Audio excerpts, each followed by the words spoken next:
Ferrario, live from the Car Shield studio on 101 ESPN.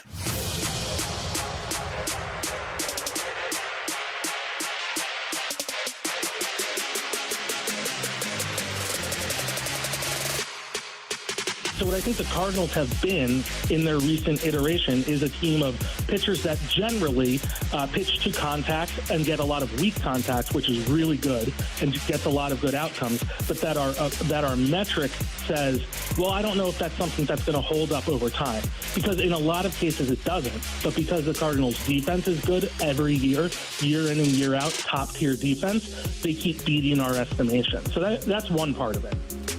That was our friend from Baseball Prospectus, Craig Goldstein, who joins us each and every year around this time of the year because it's the PECOTA Projections Day. Alongside Tanner Hendrickson, I'm Brandon Kiley. We got Bradford Bruns along for the ride with us today. Alex out a couple more days. He'll be back in with us next week. T-Bone, it is officially PECOTA Projections Day, which means it is Cardinals Get Mad at Math Day.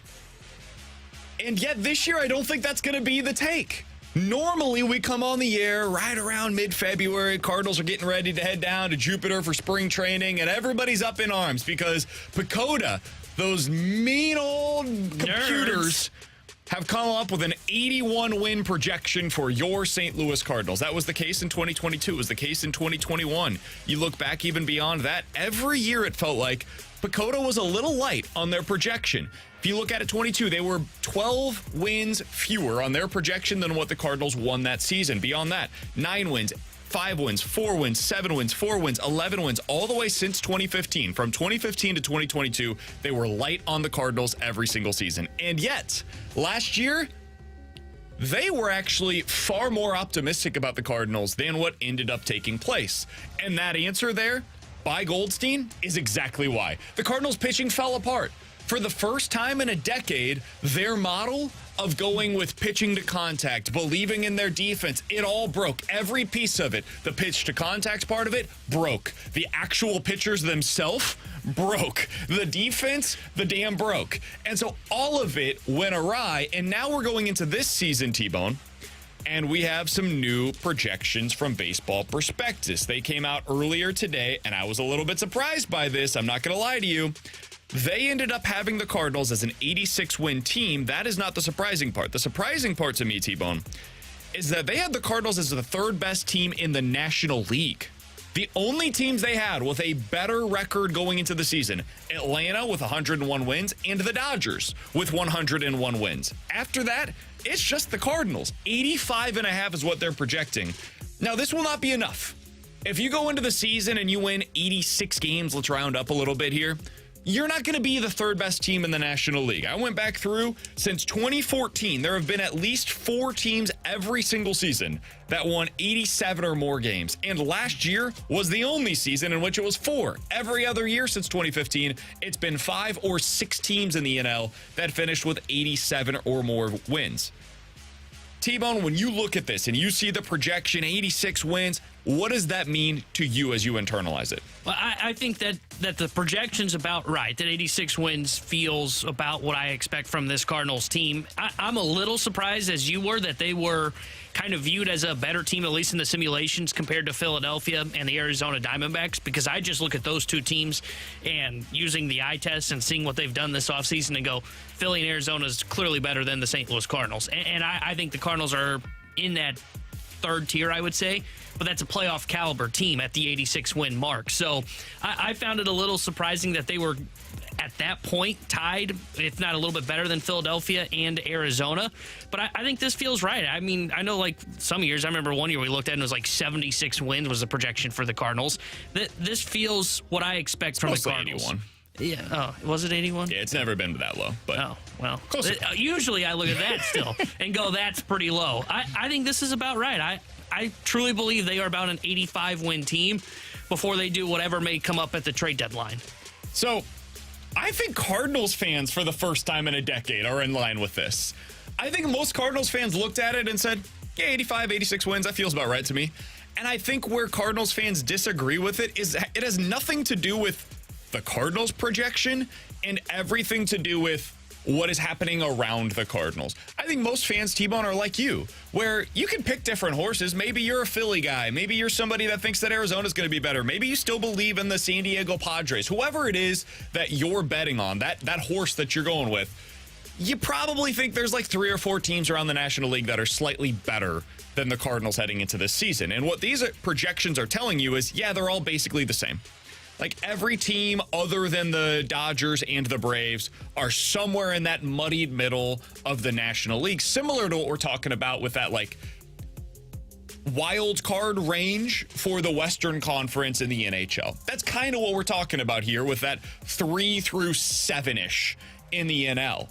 And so I think that is where maybe PECOTA and a lot of the projection systems go in a different direction. There's that fork in the road moment with Cardinals fans is, hey, they don't see these other teams as big of a behemoth to overcome as we do here in St. Louis. And so I wanted to ask this question, T-Bone. What if PECOTA's right? What if the Cardinals are the 3rd best team in the National League during the regular season? I'm not talking about postseason, anything like that just yet. They finish with 86 wins. It's a weird year. Somehow this team ends up only getting to 86, and that's good enough to win the division, and you're the 3 seed in the postseason. And then you win a wild card round. And you go to the NLDS. You face off against, I don't know, the Dodgers. And you lose 3-2. It's a hard-fought series. It's close. It's competitive. You lose in a 5-game set against the Dodgers, 3-2. So you won 85, 86 games. You win the NL Central. You get back to the playoffs. You win the wild card series. Finally, you advance beyond the wild card round, and you lose in a 5-game set against the Dodgers. Is that a success? Is that, in your mind, something that you could look back on and say to yourself, you know what? The Cardinals reached expectations this season. The way they're currently constructed, I would say yes. And it would leave just a little bit to be desired, I think, because I think the way they are constructed right now, I think I would sign up. If you said you can hit a button, they win 86 games and they lose in 5 games to the Dodgers, I'd go, yeah, all right, I'll hit that button, because that feels right. That feels like where they should be. You want to see them win a playoff series for the first time since 2019. So I would say yes, the way they are constructed, I would call that a success. But where it is kind of tough for me to judge this is I look at this team, and because of what you just said of how there's kind of that muddy middle here in the National League outside the Dodgers and the Braves, and I look at the Cardinals, I go, they only are missing one thing, and it's a number 2 starter. And if you get them that number 2 starter, they're not going to be favored like the Braves or favored like the Dodgers. But, man, they have a fighting chance all of a sudden against those 2 teams. Compared to, like, right now, I look at it and go, yeah, they can't beat Atlanta in best of 5. They couldn't beat the Dodgers in a best of 5. So, like, I would say, yes, the way they are constructed, it would be a successful season. But there's still, I think, a lot to be desired because they feel so close to being able to at least compete at a better level with those 2 top dogs in the NL. So I put this out on Twitter, and I didn't really know. This is one of those strange seasons where I'm actually having a tough time. Somebody texted me the other day and said, hey, what do you think would be a success for the Cardinals based on what our text line or our listeners are saying on a daily basis? And I said, it's kind of hard for me to say. Like, I don't know, because I can't speak for all of them. I think there's multiple different camps on this. And so I put it out on Twitter of, would you consider that scenario that I just laid out for you a successful season for the Cardinals? 61% of the responses so far, and there's about 500 votes in total thus far, said, yeah, I would consider that a successful season for the Cardinals. I think I would too, but it's not something where I'm like, I'm smashing the button to lock it in and I don't want to see how this thing plays out because I don't think there's any more upside. I do think there's more upside for the Cardinals, and 85, 86 wins. I do think there's more upside than just getting to the NLDS and losing in a competitive series. But I'm kind of like you, T-Bone. The thing that frustrates me when I see these kinds of projections is not the win total. It's not anything about what's happening around them in the national. It's the opportunity that exists right now that the Cardinals are unwilling or unable to take advantage of. I heard John Mozeliak on the Cardinals radio network over the weekend, and he was asked by the host, hey, and it was laid out in a way where it's like, hey, just give me the answer that you know we all want to hear, right? The host said the question was basically, hey, I know you always believe that there's opportunities that exist out there. So if something were out there starting pitching-wise, that's probably something you'd at least look into, right? And Mo essentially shut it down. No, we are done. He's like, no, I don't really see a scenario in which we're going to go out there and get another starter. It's like, man, but why? Like, you say you've learned all of these lessons from the difficult season that you just went through, and yet last year, how many times, T-Bone, did he say, hey, we've got 5. We've got 5 starters. In fact, we've got 6 starters. Well, okay, you feel that way again this year, but one of those starters, Steven Matz, had a lot of success coming out of the bullpen. And is it really that bad of a thing if you have an overqualified reliever who can slot into your rotation at a moment's notice if you need to do that? Or hell, go to a 6-man rotation. It's what the Dodgers are doing. It's becoming a modern thing in baseball now. But even if you're unwilling or unable to do that, just put him in the pen. His stuff plays up. This isn't like Adam Wainwright last year where we talked about it. We're like, whoa, dude, if this doesn't work out, like, you have nothing you can do with it. His only value is that he brings innings to the table. That's not the case for Steven Matz. Steven Matz has real swing and miss stuff from the left side with the ability to go in and be not just a reliever that you're like putting into the Casey Lawrence type of a role where you bring him out of the bullpen every 7th day to be like, hey, look who we got. No, it's not a like solar eclipse that's taking place when Steven Matz would be coming out of the bullpen. You'd have him coming out with leverage opportunities. He could give you a couple of innings. Like, this is a real role that you could carve out for him, and I would trust Ollie to do that.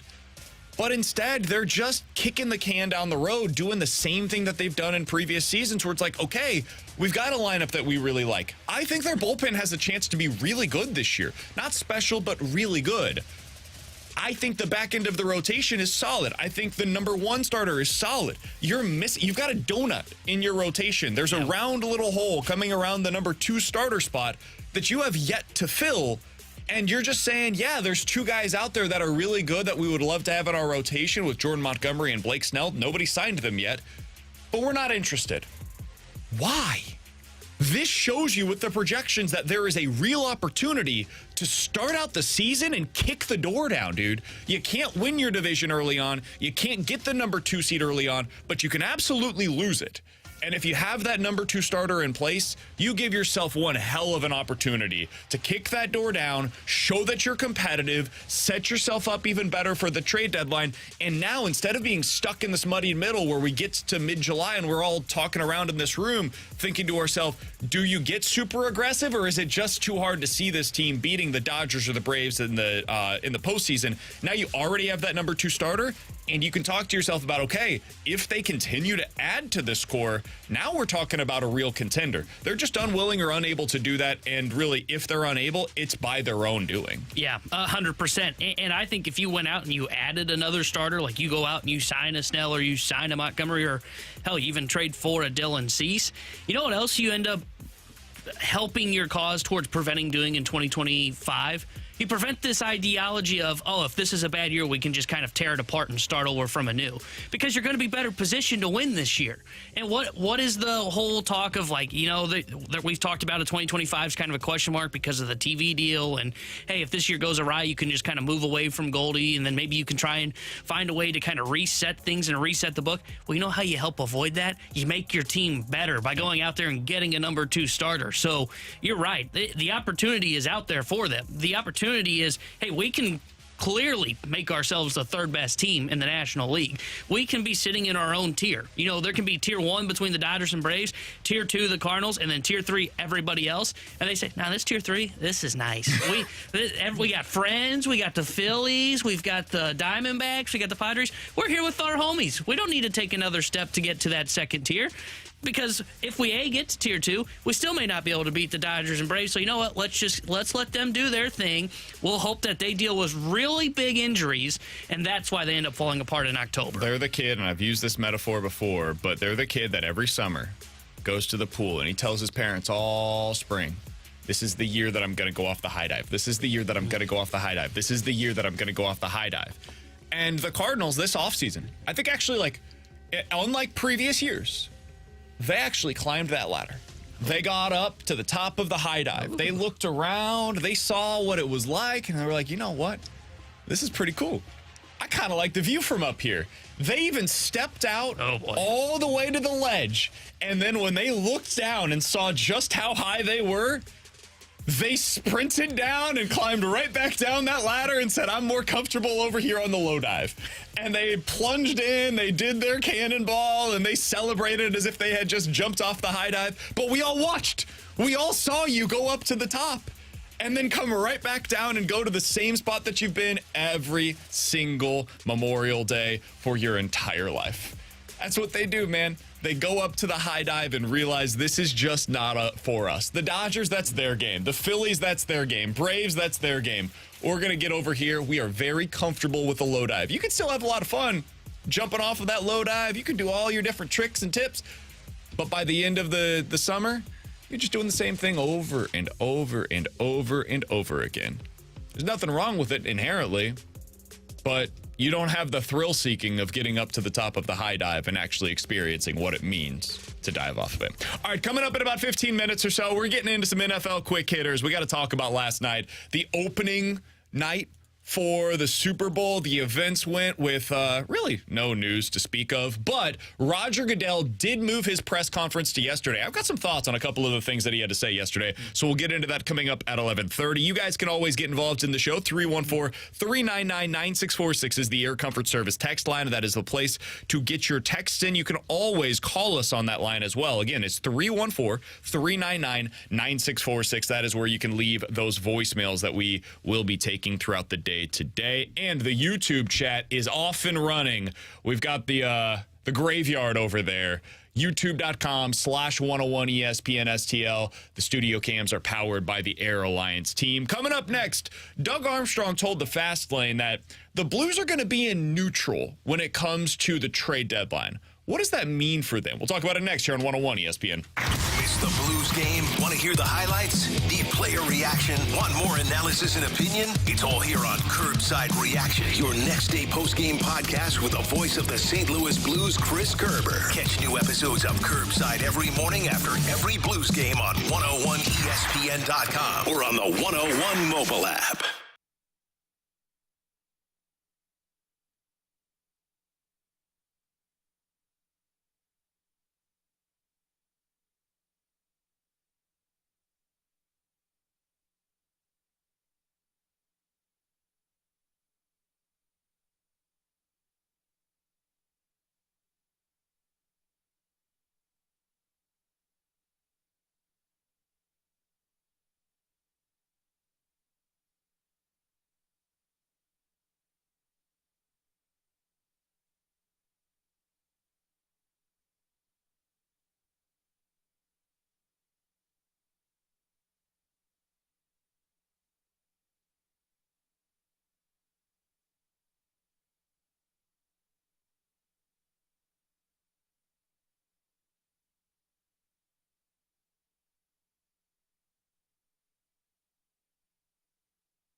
St. Louis. It's BK and Ferrario, live from the Car Shield studio on 101 ESPN. Probably neutral is where I would see it if we stay here now. We've added young assets. We have good young players. What we want to do is continue to build to that. The players will dictate a little bit on what we do, but I don't think that there's any one trade that's going to make us favorites. So let's say we get into the wild card spot as favorites against the number one seed in the Pacific or the number one seed in the Central. So you want to be as competitive as you can, but you want to be realistic in what you're doing. With that being said, you never know in the NHL what's going to happen and what trade might come up. It could be a couple of a younger prospect for somebody that's got some term, and you look at doing that too. So that was Doug Armstrong, the Blues president of hockey operations, on with the Fast Lane on Friday, talking about what the Blues' plans are as they get closer and closer to the NHL's trade deadline. We're just about 5-6 weeks away from the deadline this year. We are only a few days away from the Blues getting back into action on Saturday in Buffalo. They got a bit of a road trip out east, Buffalo, Montreal, and Toronto, before they come back home next week to kick off the second half of the season. T-Bone, I think that's the right approach to take this year for the Blues team. I don't think they should be looking actively to make any big moves, either to ship somebody out or to bring somebody in at this year's deadline. I think those moves take place in the offseason. Get as much information on this team as you can during this 82-game season, and hopefully it results in them getting to the playoffs. And then figure out what your next step is from there. I think by the end of the season, we're probably going to see Jimmy Snuggerud. There was a piece over in The Athletic earlier today from Jeremy Rutherford, who talked to Snuggerud. And basically the prevailing thought that I took away from that was, I think he's going to come over, and I think he's going to make that decision as the season comes to an end. And if that takes place, he's going to have a spot in your top 9. He's not going to be a fourth-line player for you. That doesn't make any sense. Otherwise, just let him go ahead and end his season on a high note, and he can come up to the NHL level next year. But I think he's going to be in your top 9, and I think he's going to take a spot of like a Sammy Blais / Toropchenko, and you move one of those guys down to your fourth line. Cool. Feel good about that. Get information there. Don't plug that spot in your lineup with somebody that you're bringing in that's like a Phil Kessel type at the deadline. And then suddenly you're looking around, you're like, oof, I don't know where we're going to put Jimmy Snuggerud when he's here. So I think this is the right approach to take by the Blues. I don't think they have obvious candidates to trade that have significant value the way that they did a year ago. Anybody that has value will still be on the team going into the offseason. Yeah, I agree. I think when you look at this team, they don't have anybody that is, you absolutely have to trade them because you would get a massive haul, except for maybe Buchnevich, but you wouldn't do that, in my opinion, unless it was A, you were really out of it, or B, you wait till the offseason if you want to make that move. And at this point, you're at the option B of waiting till the offseason if you're going to do that move, if you're not going to re-sign them. But they don't have anything significant like they had last year. And I think what Army said was, I think he's right. They can't add enough pieces, or they shouldn't spend the capital to go out and add significant pieces, because I don't think they can contend with the top 6 teams in the Western Conference. They might be able to pull off one upset, but to get through the gauntlet of the Western Conference throughout the playoffs and go on a Stanley Cup run, it just wouldn't be worth it. And they're more than one piece short from getting there. It's not a move where you look at like what Vancouver did before the All-Star break, where they make the trade and it was, hey, that's the one piece that can potentially put us over the top. So I think they're probably just standing pat. I still think that they should be looking for a forward that can slot into their top 9 that has some term left, and I think he left that little caveat in there at the back end of his answer there. That's like the only thing that I would say, like, if the Blues had a to-do list, and I don't even know if it's like a need, more of just like a want, would be, can you find a forward that's got some term on him? I guess my question would be this, though. So Booch, Thomas, Kyrou, Neighbors, Shin, Saad, Kevin Hayes. Those 7 players, we agree, will be in your top 9 the rest of the year, right? Barring injury. Yeah. Kapanen will be in your top 9 barring injury, right? Yes. Whenever he returns from this injury. And then the other guy that I would have in that group would be Jimmy Snuggerud whenever he comes back, or whenever he has made the decision to come up to the NHL level. Well, there's your top 9.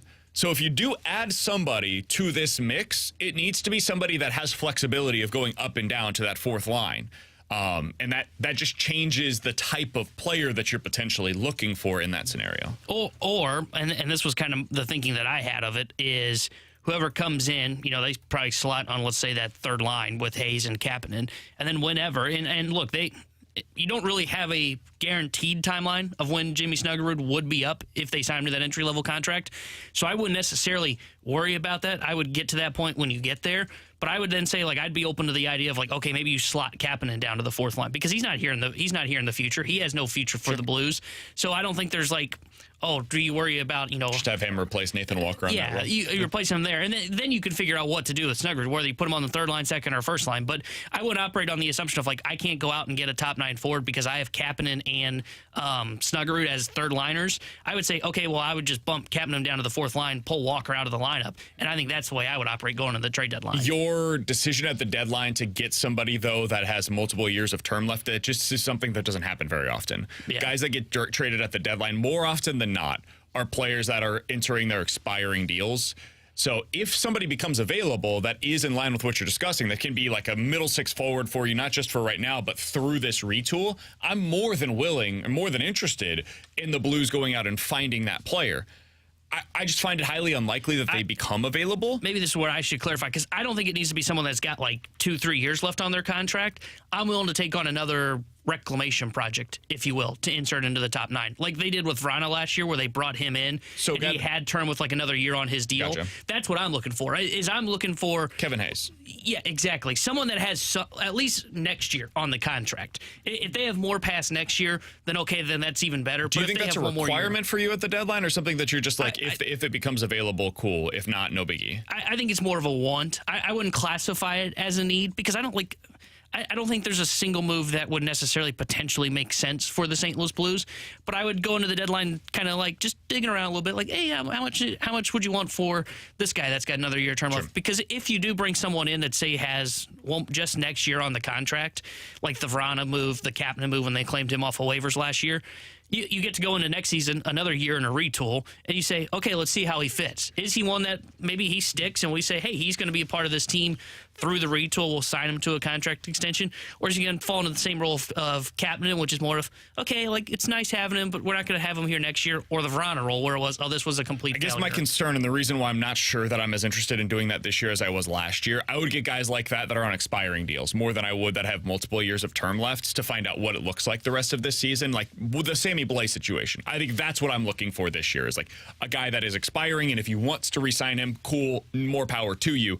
Because next year, you should be talking about Zach Dean potentially being ready for the NHL level, or Bolduc potentially being ready for the NHL level. And if you go make an acquisition like you're discussing, you might not have that role that is available for those guys going into next season. So I would rather have the flexibility that already exists for them in this offseason, maintain that cap space that is available to them going into this offseason. And then if you want to make one of those moves, those are offseason moves for me. That would be the way that I would approach it. I just think this is a deadline where I would just kind of keep it stagnant. And if there's something that becomes available that is this year's equivalent to Sammy Blais, cool, no problem. I'm totally in on that. But that's about as much as I would be willing to do. One of the reasons why is because you've got a top line that's performing. And when you look at what this top line has done for the Blues in 2023-24, The Athletic actually found a ranking. They put together their ranking system, T-Bone, of the best top lines in the NHL so far this year based on their 5-on-5 goal differential.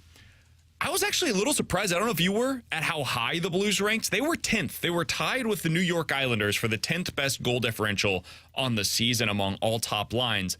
The teams that are in front of them, it's no surprise, these are legitimate contenders. Panthers, Stars, Knights, Jets, Penguins, Canucks, Avs, Maple Leafs, and Bruins. Those are the 9 teams, and they're all legitimate contenders outside of maybe Pittsburgh, ahead of the Blues.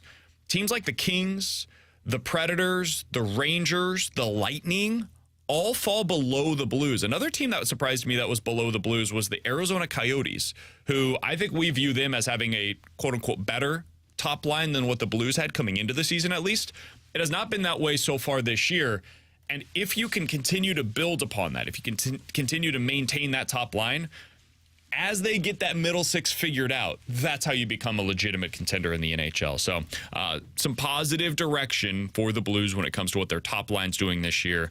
Doug Armstrong, excited about that. Probably not going to be adding any significant pieces, though, at the trade deadline. Coming up in about 15 minutes or so, we'll get into questions and answers. 314-399-9646 is the Air Comfort Service text line to get your questions in. But next, NFL quick hitters, including Roger Goodell seemingly ducking the media yesterday. I didn't like this look for him. We'll talk about it next year on 101 ESPN. We've got your chance to win a pair of passes to the 2024 State Farm Missouri Valley Conference men's basketball tournament, hitting the court at Enterprise Center March 7th through March 10th. March begins here with the Arch Madness of the annual MVC tournament, celebrating 30 years at Enterprise Center. All session and single session tickets are on sale now. Get all the details and get entered to win those free tickets for Arch Madness right now, either at 101ESPN.com or on your 101 mobile app.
Catch the Balloon Party with Tim McKernan and Action Jackson. Weekdays from 10 to 11 a.m. on 101 ESPN. The fastest hour of sports radio is driven by Munganast and Burkhardt Alton Toyota. 101 ESPN Sports Center. Super Bowl week in full effect. Good morning, I'm Bradford Bruns with your Sports Center update driven by Johnny Londoff Chevrolet and Johnny Londoff Autoplex. With the big games opening night now out of the way, Kansas City and San Francisco find themselves slowly moving toward kickoff on Sunday. 101 ESPN is your home for Super Bowl 58 with pregame coverage beginning at 4 p.m. The Chiefs targeting back-to-back Lombardi trophies, while the Niners last won football's ultimate prize in 1994. Hockey 8 tilts on this evening's docket as the NHL ramps up following its All-Star game. The Blues remain off until the 10th when they visit Buffalo. St. Louis currently occupying 4th place in the Central Division alongside Nashville, actually, with a mark of 26-21-2. The Note will also face off against Chicago in the 2025 Winter Classic per Jeremy Rutherford of The Athletic. The SportsCenter update was driven by Johnny Londoff. Find new rows and shop 24/7 at Londoff.com and LondoffAutoplex.com. Are you kidding me? Giving you the picture, the real big St. Louis sports picture. It's BK and Ferrario, live from the Car Shield studio on 101 ESPN.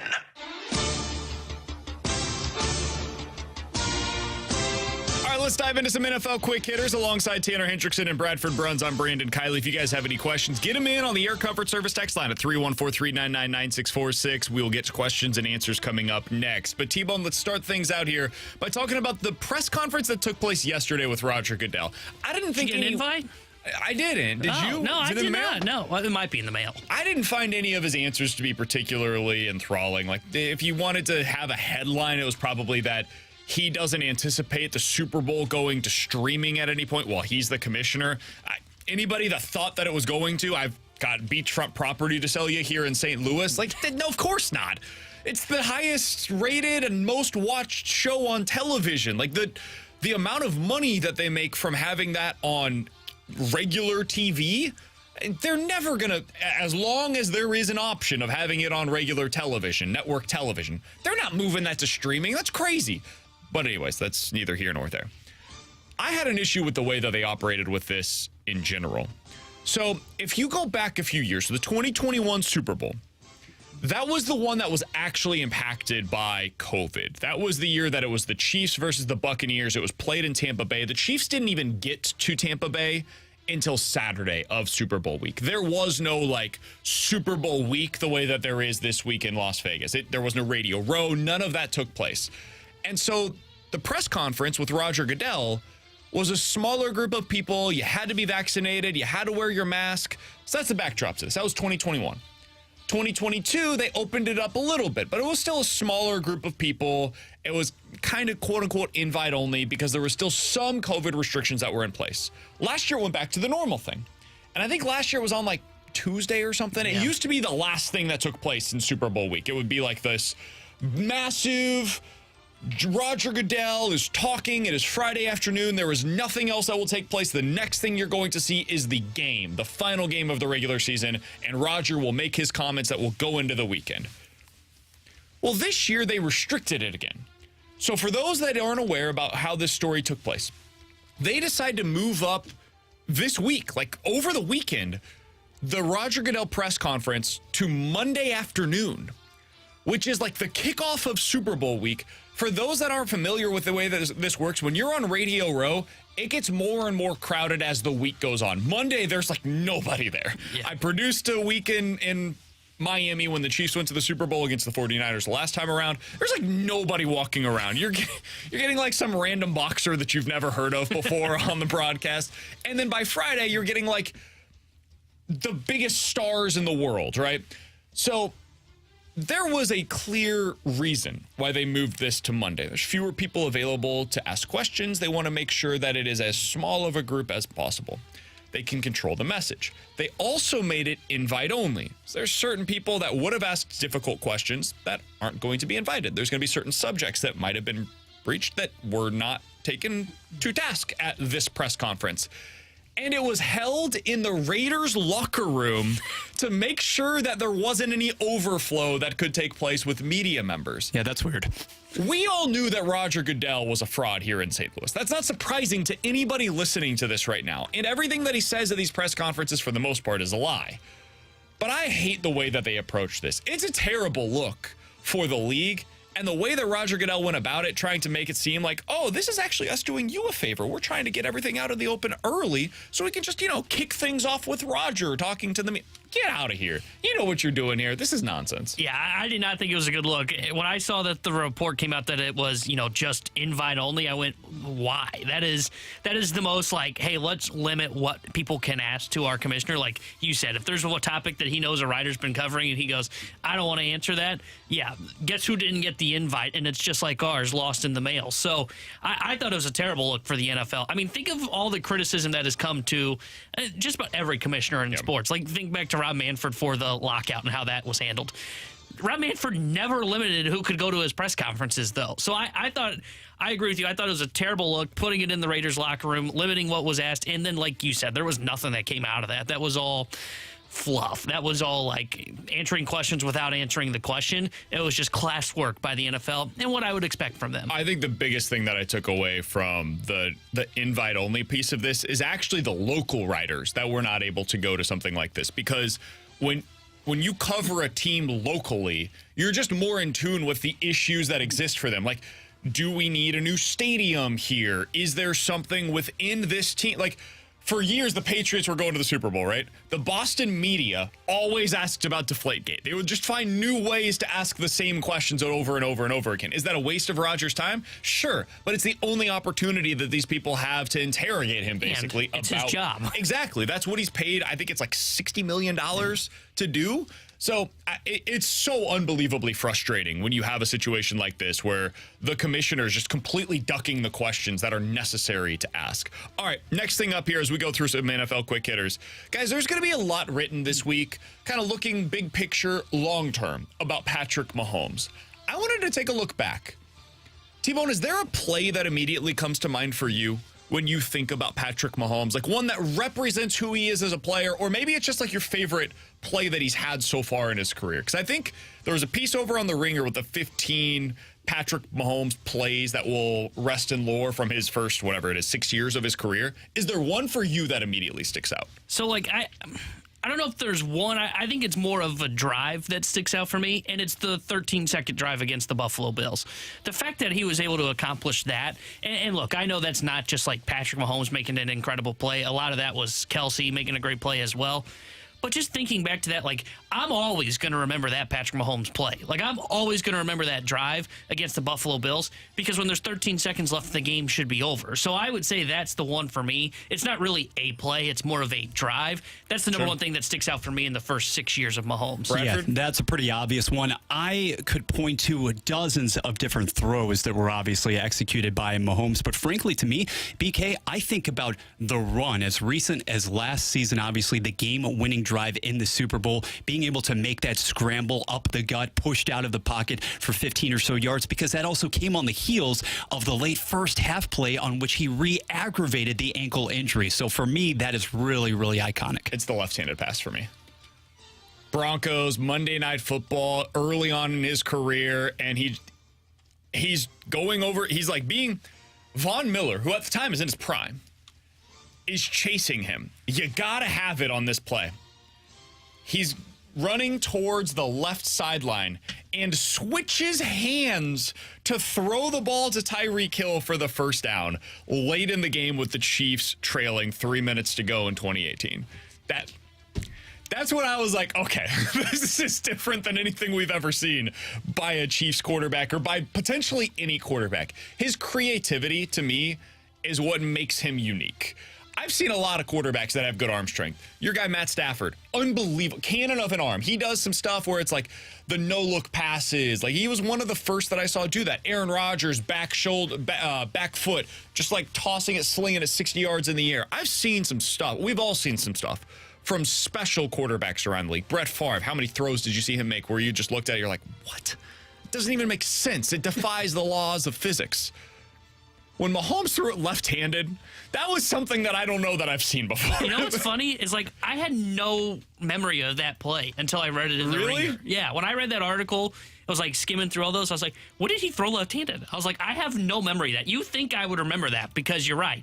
We've seen all different quarterbacks do all kinds of different moves. I've never seen him switch hands and throw it, but I don't remember that play at all, and I don't know why. I don't either. Maybe it was a Monday Night Football game, so it wasn't a playoff game, so it's possibly just we're watching. And we know what Monday Night Football used to be before they had Buck and Aikman. It was bad. I will never. That was the Booger time when he was the color commentator, and he was on his little Booger mobile on the sideline with Jason Witten. And Jason Witten's commentary on this play, go back. Anybody in our listening audience right now, go back and rewatch the replay of this and listen to what Jason Witten has to say. He's trying to say he pulled a rabbit out of his hat, and it took like 70 seconds to get to that statement. Transitional phase in the booth. Ooh, it was rough, dude. It was so bad. I wasn't even just taking a shot at the broadcast crew. Remember, Monday Night Football used to get terrible games as well. Mm-hmm. Like, ever since, I think during that time, ESPN finally said, okay, A, we need a real football crew, and B, they said, NFL, would you please give us football games that are worth selling? So, maybe that's why I don't remember. I forgot Jason Witten was in the broadcast booth for a little bit. It was so bad. He was so bad. Didn't he go back to, like, the Raiders a year later? He did. Wasn't that what happened? He went to play again, and then now I think he's coaching a high school team in Tennessee now. Nice. Good for him. I think if I'm not mistaken, I think he got the job that Trent Dilfer used to have at a high school in Tennessee. Mizzou got a commit from them a couple of years ago. Oh, good for them. All right, next thing up here, Eric Bieniemy. We've got to talk about it, ladies and gentlemen. It was announced yesterday he will not be back as the offensive coordinator with the Washington Commanders. Here's the problem. We're pretty late in this cycle.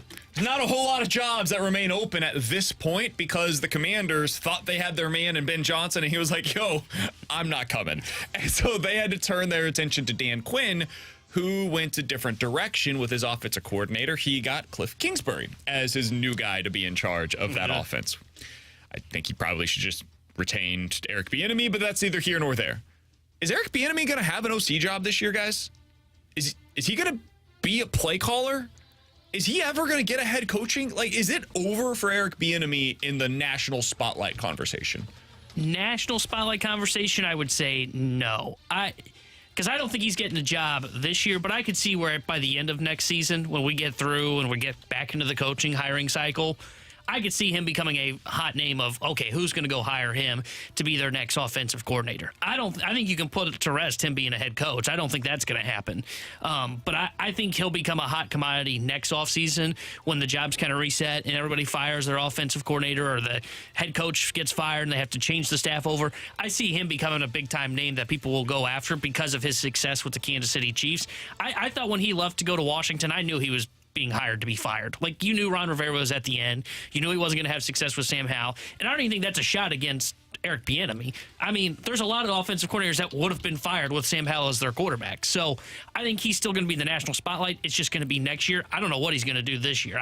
He may have to take like a, what do they call those, like advisory role where he's like the offensive assistant. Go do like what Cliff Kingsbury did at USC. That job needs to be filled. Go take that job. Have we seen anybody hired? I'm just making sure I haven't missed anything from the Raiders. Have they hired an OC yet that you're aware of? Yeah, they hired. Didn't they? I thought they made their pivot already. Formally? I thought so. I can't remember who it was. I know that they had Cliff Kingsbury in their grasp, and then it never really came to be. They hired Luke Getsy? They're nearing a deal to hire him as the OC. I knew they had somebody that was ready to go after he left. I don't think there's an open job then that makes any sense for him because the only other jobs that are available out there right now are the Chargers, and he's not going to get hired by Harbaugh. No. The Saints and the Seahawks. I think that's it. Those are the three. I don't think the Seahawks have named anybody. So it's really just the Saints. Like, that's, if you're going to get a job somewhere, it's probably New Orleans, and I don't think there's any connection between he and the Saints. I thought they hired one too. I think. Well, there you go. Yeah, this cycle is all but complete. I do think the one thing with which you can quibble, though, about Bieniemy last season, he had Sam Howell, and yet he still opted to throw the most passes in the league. There was no balance whatsoever. There wasn't even an attempt they had to have the worst balance. defense in the NFL. Yeah, so, to be fair, I was going to say they were losing a lot. Coming up in about 15 minutes, can you win if your best players aren't also your leaders? It sounds like the Cardinals might be trying to find that out. We'll do that coming up at 12 o'clock. But next, 314-399-9646 is the Air Comfort Service text line for questions and answers here on 101 ESPN. Saturday, college basketball is on ESPN. Kansas and Baylor tip-off at 5. Your home for the NCAA is 101 ESPN.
Did you know Discover wants everyone to feel special? That's why with your Discover card, you have access to 24/7 customer service, as well as $0 fraud liability, which means you're never held responsible for unauthorized purchases. Learn more at discover.com/credit card. Limitations apply.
Your exclusive home of St. Louis Blues hockey. WXOS HD1 East St. Louis 101 ESPN.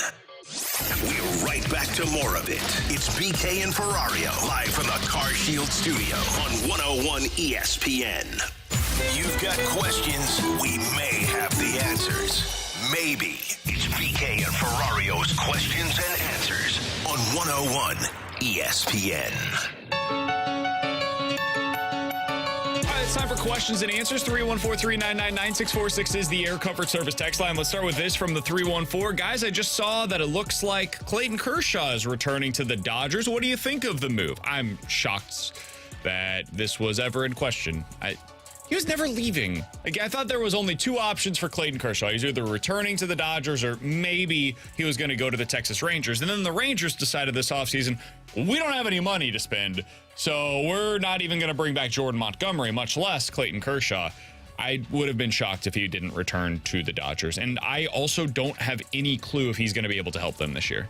Yeah. I think it's a smart move by them because the upside is there. It's like signing Tyler Mahle, which we talked about going into this offseason. But I think that's the kind of expectation that you have for Clayton Kershaw at this point in his career is, hey, can you give us like 10 to 12 good starts this year? If you can, cool. We're good. Yeah, I wasn't shocked by it either. And I think you're right. I think it's a great quote unquote upside play because he's not going to be back till at least after the All-Star break. And I mean, you saw last year his body really for the last 4 or 5 years, it feels like, has been able to hold up throughout a full regular season. So if he can get back to being himself and recovers well from this injury, because this was a major shoulder injury, he recovers well from that and gets somewhat back to Clayton Kershaw, and you have him available in the postseason, yeah, that's a huge win for the LA Dodgers. He's a depth piece, and what a wonderful depth piece to have. Yeah. You think about it at the beginning of this season as well. If there's one question, not really a question for the Dodgers, the fact that Buehler is obviously working his way back there too, but all told, the Dodgers right now, we understand. They're preparing the rotation. They're preparing the arms accordingly for the second half of the season, and that's when Kershaw could give them, as you said, BK, the 10 to 12 starts. From the 618 guys, UFC has a big deal with UFC. Why don't you guys discuss the big fights more often, like the pay-per-views? So, UFC is a tough sport for me specifically. I don't mind UFC. I've watched many of the big fights. I like boxing as well. But when you talk about it on the radio, it can be difficult for two reasons. One, the people that are really into it will say that you're not talking about it the way that I want you to talk about it. Two, the people that aren't into it just immediately tune out. And so a lot of what I can only speak for myself, I do in terms of the programming side of things, I talk about what I think the biggest portion of you guys want to hear, which is Cardinals, Blues, local stuff. NFL has a massive audience. As much as there is frustration here in St. Louis, understandably so in some regards, based on what happened with our team, there is still a massive audience in St. Louis for the NFL. Mizzou, Illinois, there's some audience, although segmented, for those two teams.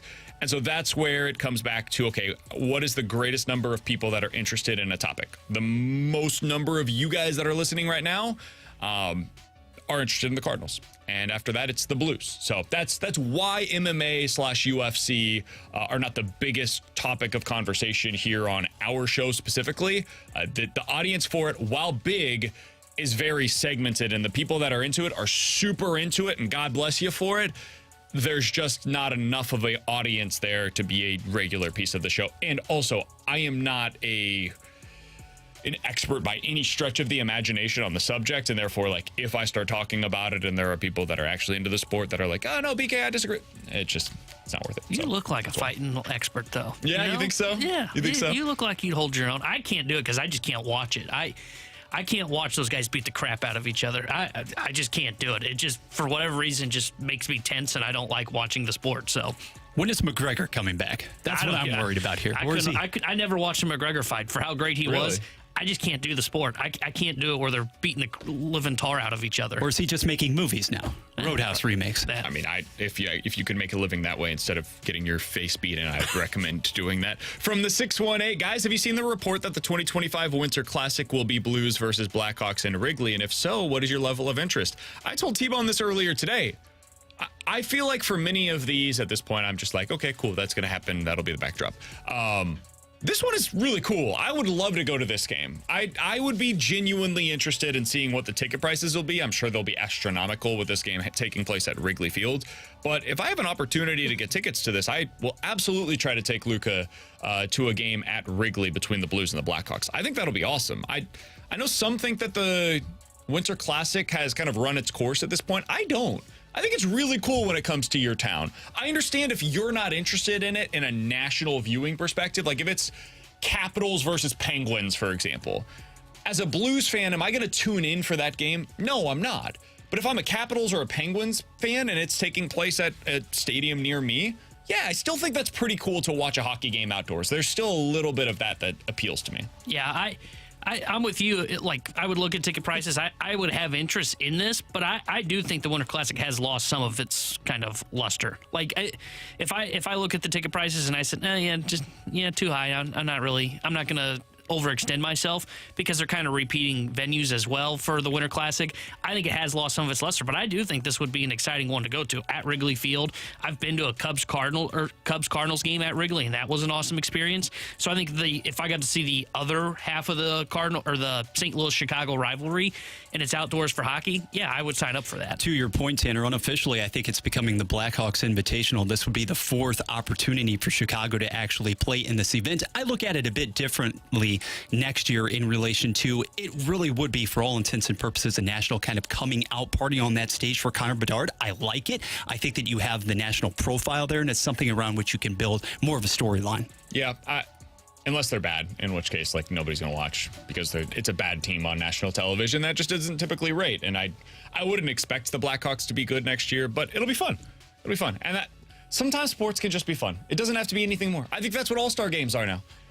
Saw all the talk over the weekend about how terrible the Pro Bowl was. It was fun. My wife loved watching the Pro Bowl games. How much did she watch?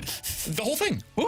The entire thing. We had it on the background. Like, it wasn't like we were sitting down breaking down the... Oh, you weren't like drawing plays with him? Yeah, Gardner Minshew's ability to participate in the quarterback challenge. Like, we weren't breaking down his form during it, but it was fun. The guys show a little bit of personality. We had a good time watching it. We had it on the background. Like, the NHL skills competition. It's fun. Baseball, the All-Star Weekend is fun. The game, it's the only one that actually resembles a regular season game. And the NBA has kind of fixed their All-Star game with the way that they've done the point system in the fourth quarter. The Elo ending. Mm-hmm. I think it's perfect. Like, it's a way to make it somewhat competitive. Is it ever going to be what it once was? No. And we just have to acknowledge that. Sometimes things can just be kind of fun. No. Coming up next, can you win if your best players aren't also your best leaders? Seems like the Cardinals might be trying to find out. We'll talk about it next year on 101 ESPN. Catch the Fast Lane this Friday at the Centene Community Ice Center before the Gateway Warrior Classic All-Star Game. The guys will be broadcasting live from the E&B Granite Studios from 2 to 6 before the Blues alumni face off against the Warrior All-Stars at 7. Learn more about the Gateway Warrior Classic at 101ESPN.com. Refreshed by Bud Light for the fans on game day and by E&B Granite, Bernie Federko's only choice for granite countertops, cabinets, and flooring.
This is exactly where you want to be listening to us. It's BK and Ferrario, live from the Car Shield studio on 101 ESPN.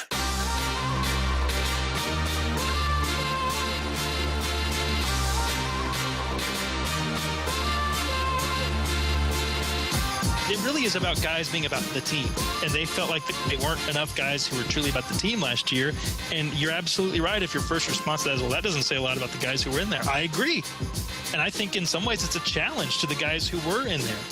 I think John Mozeliak at Winter Warmup was borderline saying he needs to see more from Paul Goldschmidt, more from Nolan Arenado. When you talk about adding all these leaders and saying, yeah, there was a void of that, that's pretty big statement coming from the guy who went out and sought these players. I would say that's been my takeaway from the offseason as well. I think there's been a bit of an admission that, hey, we didn't have the kinds of leadership inside of that clubhouse that we thought we did when we signed or traded for Nolan Arenado and Paul Goldschmidt. Alongside Tanner Hendrickson and Bradford Bruns, I'm Brandon Kiley. So, T-Bone, when I heard that from Ben Fredrickson on the best podcast in baseball, I was just sitting over there nodding my head. Like, yep, yep, that sounds about right. But then Derek Gould, I thought, had an interesting retort on what the Cardinals do and do not need from Goldie and Arenado as leaders. Isn't it on you to recognize that that's not who they are? Like, isn't it on you to, like, you know, we all know the red light leaders, right? The ones who sound like leaders on camera and aren't when the red light goes off. When we all know guys who may not sound like leaders on camera, but definitely are around the clubhouse. And they're not always the greatest players. They're not always the one who leads in the stats. They lead in another way. But at some point in time, like, you know, this is a game and this is a marketplace that pays for performance. That's statistical performance. And isn't asking somebody to then add a change in personality to that, are you paying for that as well? Or should you know that you're not going to get it? Like, you know, like Nolan Arenado leads by play. Paul Goldschmidt, I talked to him at length about it, and he was like, he's more of a lead by example, lead by positivity. That's not how Albert Pujols was as a leader. That's not how Yadier Molina was. That's probably closer to how Adam Wainwright is. Set an example, be positive, but also be demanding.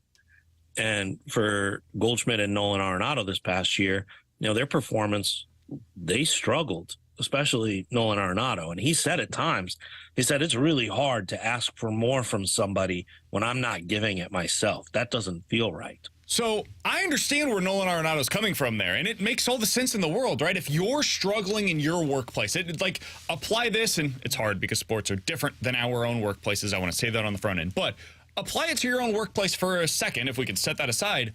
When you're struggling, when you're underwater and you're like, dude, I have 7 different things on my desk that I have to get done by the end of the day.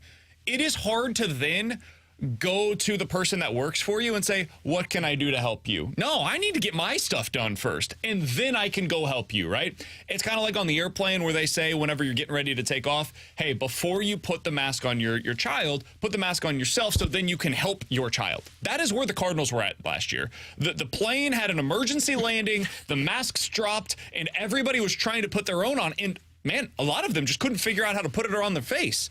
That was where Nolan Arenado was. So I get that to a degree. That being said, man, at a certain point in time, we've been in this for a few years now with Nolan Arenado and Paul Goldschmidt as the leaders of this team. They had Albert Pujols, they had Yadier Molina, they had Adam Wainwright that could be there as the backstops. Or if anything went wrong, this is the Cardinals' way. We are here to show you our way of doing things. And we heard a lot about how much Albert Pujols helped the young players in his first season back here in St. Louis.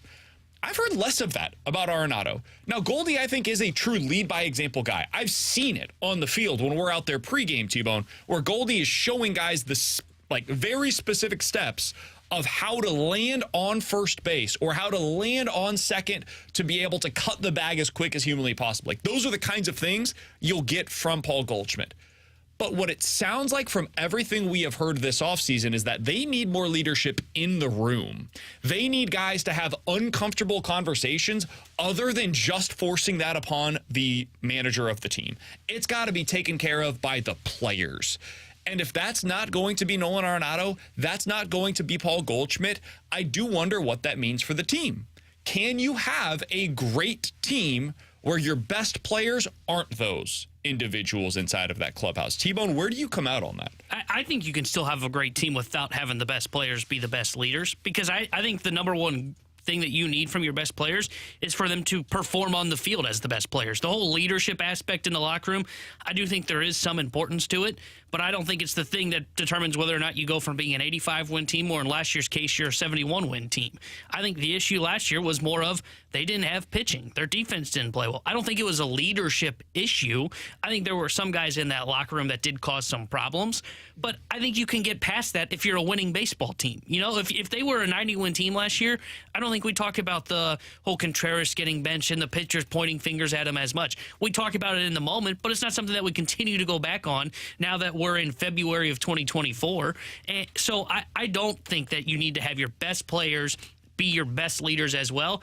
I think you need your best players to be the best players on the field. Whoever ends up being that number one leader guy in the clubhouse, I don't really care who it is. I don't care if it's the 26th man on the roster and Matt Carpenter. Hell, I don't care if it's the bench coach and Daniel Descalso. Long as there is somebody that takes on that leadership role, I think you're in a good spot. I think the biggest thing for the best players is they've got to be the best player on the field. And what happened last year, Goldie and Arenado were not the best players on the field for the St. Louis Cardinals. I think there's, first of all, totally agree with what you're saying there. The on-field product is what matters more. And this is what I always talk about with Alex of, like, for the Blues, does it matter if you have a good locker room? Of course it does. Of course. But the prerequisite is that you have talent. Yeah. If you're not a talented team, if you don't have the players in place to be able to go win, it doesn't matter if you have a good locker room or not. Get the players in that have the right mentalities, and if you do, the locker room will take care of itself eventually. And yes, like, clubhouse is a super fragile thing, and it can go the wrong way if you get a couple too many bad apples in there. But when you've got good leadership, you could take one or two guys that you're like, hey, in certain other situations, this guy might not work, but here we think we can handle it. And I think the Cardinals might be one of those teams right now that, like, in the past, really last year, I don't think they could handle it. Like, Tyler O'Neill wasn't a problem prior to last year, in the way that he was last year, at least. Like, his stuff that comes along with being Tyler O'Neill, was it frustrating for people inside of the clubhouse? I'm sure it was at times, but it got taken care of, and it wasn't something that translated onto the field. I think last year it did. I think he carried a lot of that stuff last year onto the field with him, and that is where it became magnified early in the season when he was called out by the manager publicly. That didn't just randomly happen. That had been brewing and building and building and building, and boom, suddenly there's a moment in time where it costs them a run and everybody gets frustrated and it becomes a public story for the next 24 hours. So I think Brendan Donovan is a really good leader. I think that dude talks with, like, has the conversations that we're talking about here. I also think it can be a little difficult when you don't have that guy as your best player. I do think this matters. I do. I think if you don't have your best players holding other guys accountable, the ceiling for the team is taken down a bit.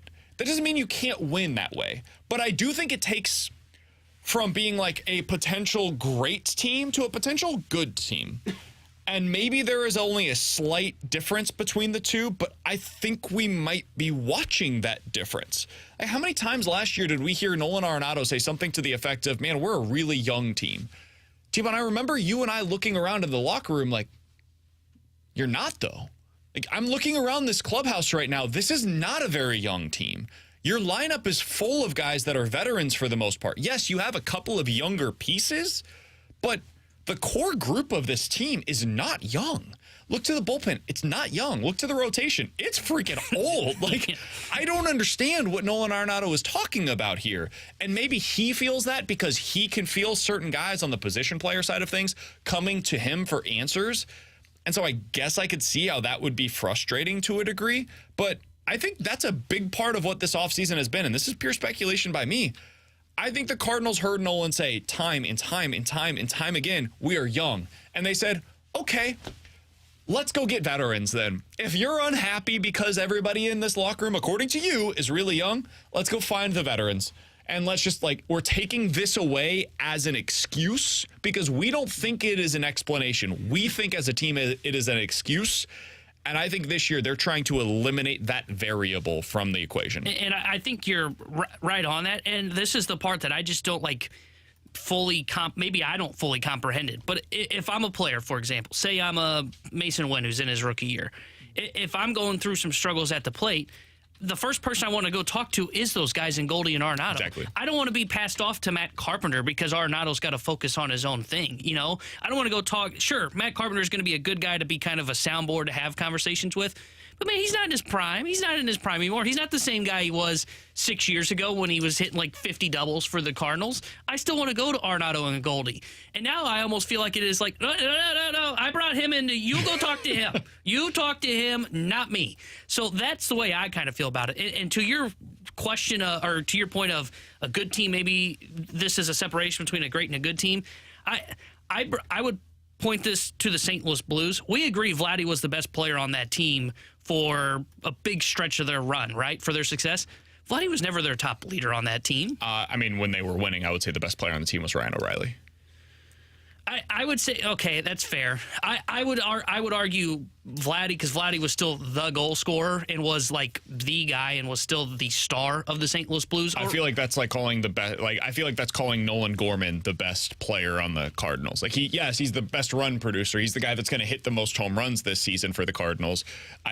He is not the best two-way player, and I don't feel like Vladdy was ever the best all-around player on the Blues. I guess that's fair. During the run where they were winning. But what I was going to say is, like, I view whether you view him as the guy or the second guy, like, he was not I never viewed him as a leader. Sure. And the Blues never had an issue with separating from good and great, I don't think. And even before O'Reilly, like, Vladdy was the guy. And sure, they didn't end up winning the Stanley Cup, but they were really good teams. And I look at him. They also had other guys, though, too, on those teams that you're talking about as well. But they weren't the best players, what I'm saying. Is that Vladdy was the star for the St. Louis Blues. He was on the cover of an NHL video game. And I never viewed him as, like, a leader. So that's where I say, like, I can't say, like, that's an issue for the Cardinals. And I think that's what I would say, though, is I would say those teams were good, not great. The teams that you're discussing, for the most part, were good. They were really good. And at times, we thought they had the potential to be great. They never became great. And the reason why they never achieved as much as we all hoped that they would, at least in part, I believe, is because they didn't have what we're talking about. They didn't have the Ryan O'Reillys inside of the locker room. And I'm not telling you that, like, you just sign a guy because he's a good leader. Like, you need an excellent player who also happens to have those qualities. And if you have that on your team, now you're talking about a great team. Like, last year, look at the best players on the Rangers. I think Marcus Semien was one of the leaders of that team. I think Seager is considered to be one of the leaders of that team. You look at the rotation that they had. Like, their best guys were their leaders as well. And you look at the Dodgers. What changed for them when they were able to finally get over the top? Their best players. They got a 60-game season. Sure, but their best players were also their best leaders. Like, I just genuinely believe that there is something to this. I don't think it's the end-all, be-all. And I think if Nolan Arenado and Paul Goldschmidt return to the form that you're talking about, with them being great players on the field again this year, the Cardinals can still be really, really, really good. I do think that there's something to this, though, of, hey, if there's not more leadership there to be had, that could be one of the reasons why the Cardinals let Goldie walk. It could be one of the reasons why at the end of this season, they look at the Nolan Arenado experience and say to themselves, is it better for us to reallocate that money? I'm not telling you they will, they should, anything like that. But all of these are breadcrumbs of, hey, maybe this isn't working the way the Cardinals hoped that it would. I find it all to be really interesting. And the offseason that they have had when it comes to them saying on every player that was signed, not one, not two, every single position player or starter that was signed and brought in to have a role on this team was brought in with the expressed statement of leadership. Leadership is part of why they're here. That's not by accident, dude. And the guys that were seen to be your leaders in that clubhouse a year ago, when they're saying at every turn, we needed more leadership. We signed this guy to have more leadership inside of that clubhouse. It doesn't speak highly of the leadership that was already inside of that clubhouse. There's no other way for me to read that. And I agree with that. I think it's an overcorrection by the Cardinals. And I think it's, to be frank, excuse-making. I think that's what it was. I think it was excuse-making by the Cardinals of, we're not good because we just don't have leadership. No, you weren't good because you didn't have pitching. You didn't have talented pitchers in your rotation I think they were terrible because of that. I think what their hope is, their belief is can we be great with better leadership? And I think one of the things that we might be missing here is I don't think you can be great because of leadership from the 26th man. I don't think that can happen. Could be wrong here, but I think you need your best dudes to be leaders. I do. If you're going to be a great team that is capable of winning a World Series, I think that is something that needs to be in place. And we'll see. We'll see if Arenado and Goldie are capable of that. I think Goldie is. I do. I think we've heard too many stories from too many players, from too many people that are around the team on a day-to-day basis of his leadership. I don't know on Nolan. It's not me calling him out or anything like that. There's a lot of stuff here, breadcrumbs that you can follow from one place to another that would seem to indicate the Cardinals don't seem to know either. And that is a massive storyline heading into the 2024 season. And this is where I have a tough time separating this. Is like if the Cardinals won a World Series this year, big if. I'm not going to suddenly go, it's because Goldie and Arenado were great, and Arenado was suddenly a leader. I just think it's because those guys were great. I don't think it has anything to deal with leadership in the clubhouse. I think it can be both. But like, would we really change our tone a year from now if they win a World Series? That Arenado went from suddenly being this massive question mark of leadership. It depends on if there's examples of that leadership. Then yeah, absolutely. I think you would have to change your tune. I think some people can develop into leaders. I disagree with the idea of like you're either born a leader or you're not. I do think there are people that grow into that role within the organization. Like I think it's also possible Brendan Donovan leaves the season and we're like, hey, he's one of your best players and he's one of your best leaders. And if that ends up being the case and we hear a bunch of examples of him holding guys accountable, like, yeah, I will absolutely say, you know what, they found the leadership that they were missing. Or if we hear from a bunch of different people within the clubhouse, hey, these are examples A, B, C, D, and F of Nolan Arenado holding guys accountable, keeping this thing on the rails over the course of the season. Yeah, if there's specific examples of that, how could I not give him the credit that he is due?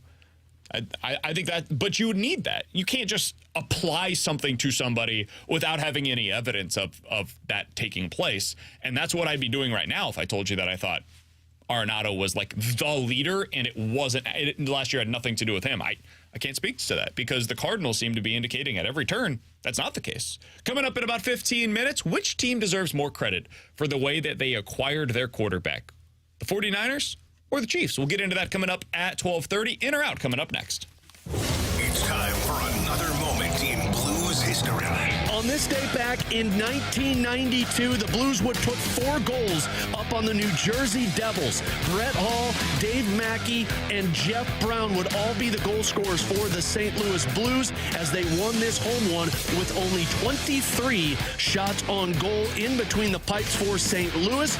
With the win would be Curtis Joseph stopping 41 of 42 shots. This date in Blues history was powered by Classic Air Care, making people comfortable since 1926. For all your HVAC needs, classicaircare.com.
Louis. It's BK and Ferrario, live from the Car Shield studio on 101 ESPN.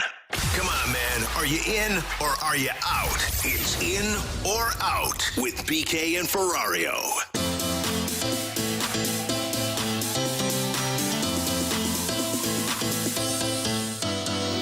314-399-9646 is the Air Comfort Service X line for in or out. You give us a scenario. We will tell you if we are in or out here on BK and Ferrario. T-Bone, in or out? Within the next 5 years, opening weekend in the NFL will have a game on every night between Thursday and Monday night. Did you see the news yesterday? Yeah, where they're doing a game on Friday. They're doing a game in Brazil, opening weekend on Friday night. They've already got the Thursday, they've got the Friday, they've got the Sunday all day long, and then they've got the doubleheader typically on that Monday night. Are we going to get a Saturday game at some point? See, I'm going to say no. I'm out on this. I don't think they'll go into Saturdays to fight with college football.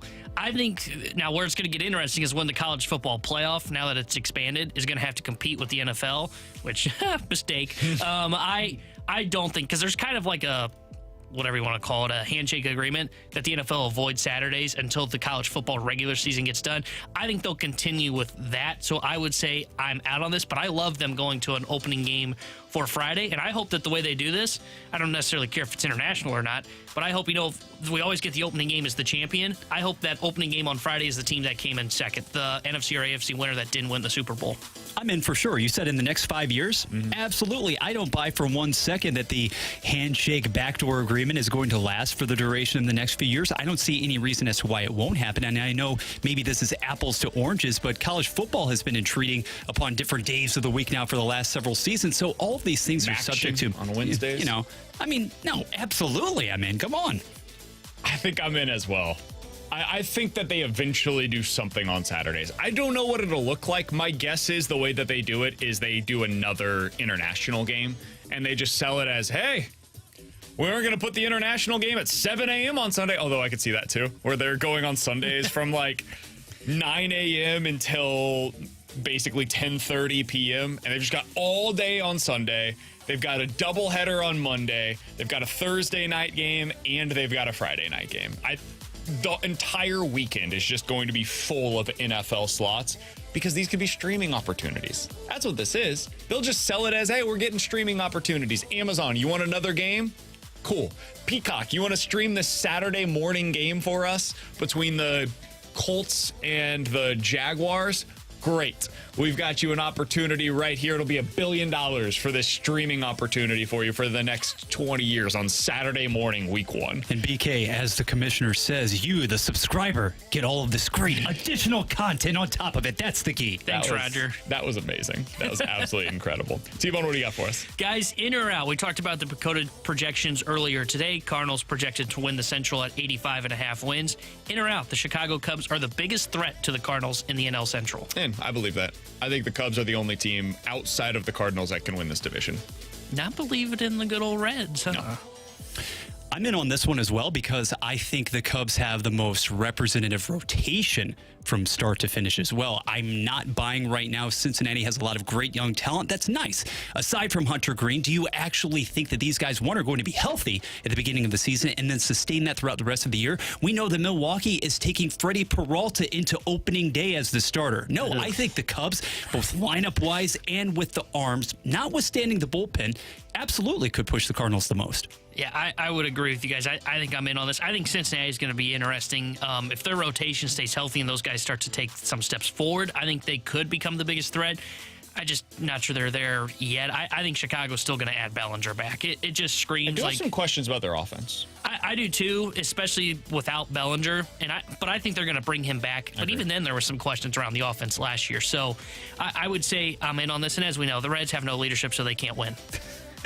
Guys, tonight, Connor McDavid Joey Votto being gone and not being the best player anymore is a big deal for them.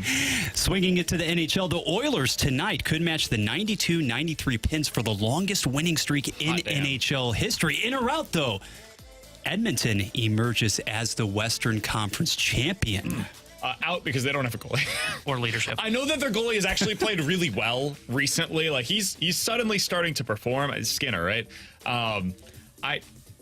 don't trust that in a postseason series at all. I think they'll continue to do what they have done in recent seasons, which is have a very good regular season, get to the playoffs, they realize, oh, bleep, we didn't get a goalie again, and then they'll lose in 5, 6, 7 games in the Western Conference Finals. I still don't want to mess around with Vegas, Colorado. When you're talking about McKinnon, the offense could explode at any given time. West is very tough near the top. Vancouver, who's the best goalie right now in the West in the playoff picture? Because I'm in or I'm out because I agree with what you said. I don't trust their goalie. But, is there an argument to be had Benner right now? If you look at the current playoff picture, you're in the picture. Is the best goalie in the Western Conference? Just based on what we have seen so far this year, I think the answer is probably Adin Hill. He's been unbelievable for Vegas in his short sample size. Connor Hellebuck might be the answer, honestly. Yeah, that's probably the guy. He's probably one.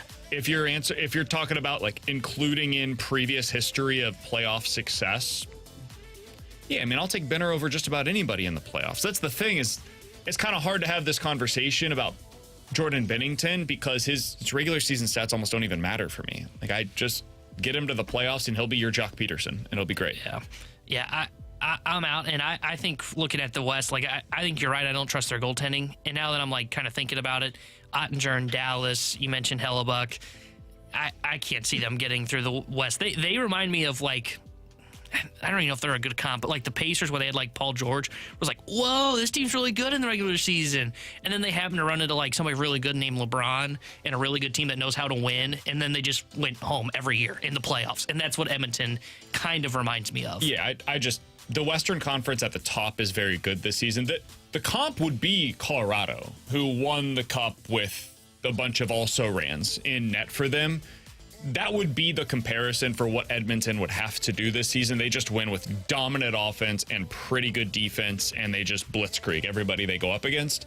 And that's too much to be able to overcome when it comes to your goalie. The best defense is playing offense all game long. But in a playoff series, do I trust that they'll be able to do that for 7 games? I don't. Tanner, I've got another NBA comp for you, actually. Think about the Stoudemire-Nash Suns. Very, very reminiscent in that way. All offense, all the time. Yep. 314-399-9646 is the Air Comfort Service text line for in or out. If you've got a scenario, you give it to us on the text line, and we will tell you if we're in or out here on BK and Ferrario. This one comes from the 314. Guys, in or out? The way Nolan Arenado left Colorado, people should have known that he is more about his own performance than he is about leadership.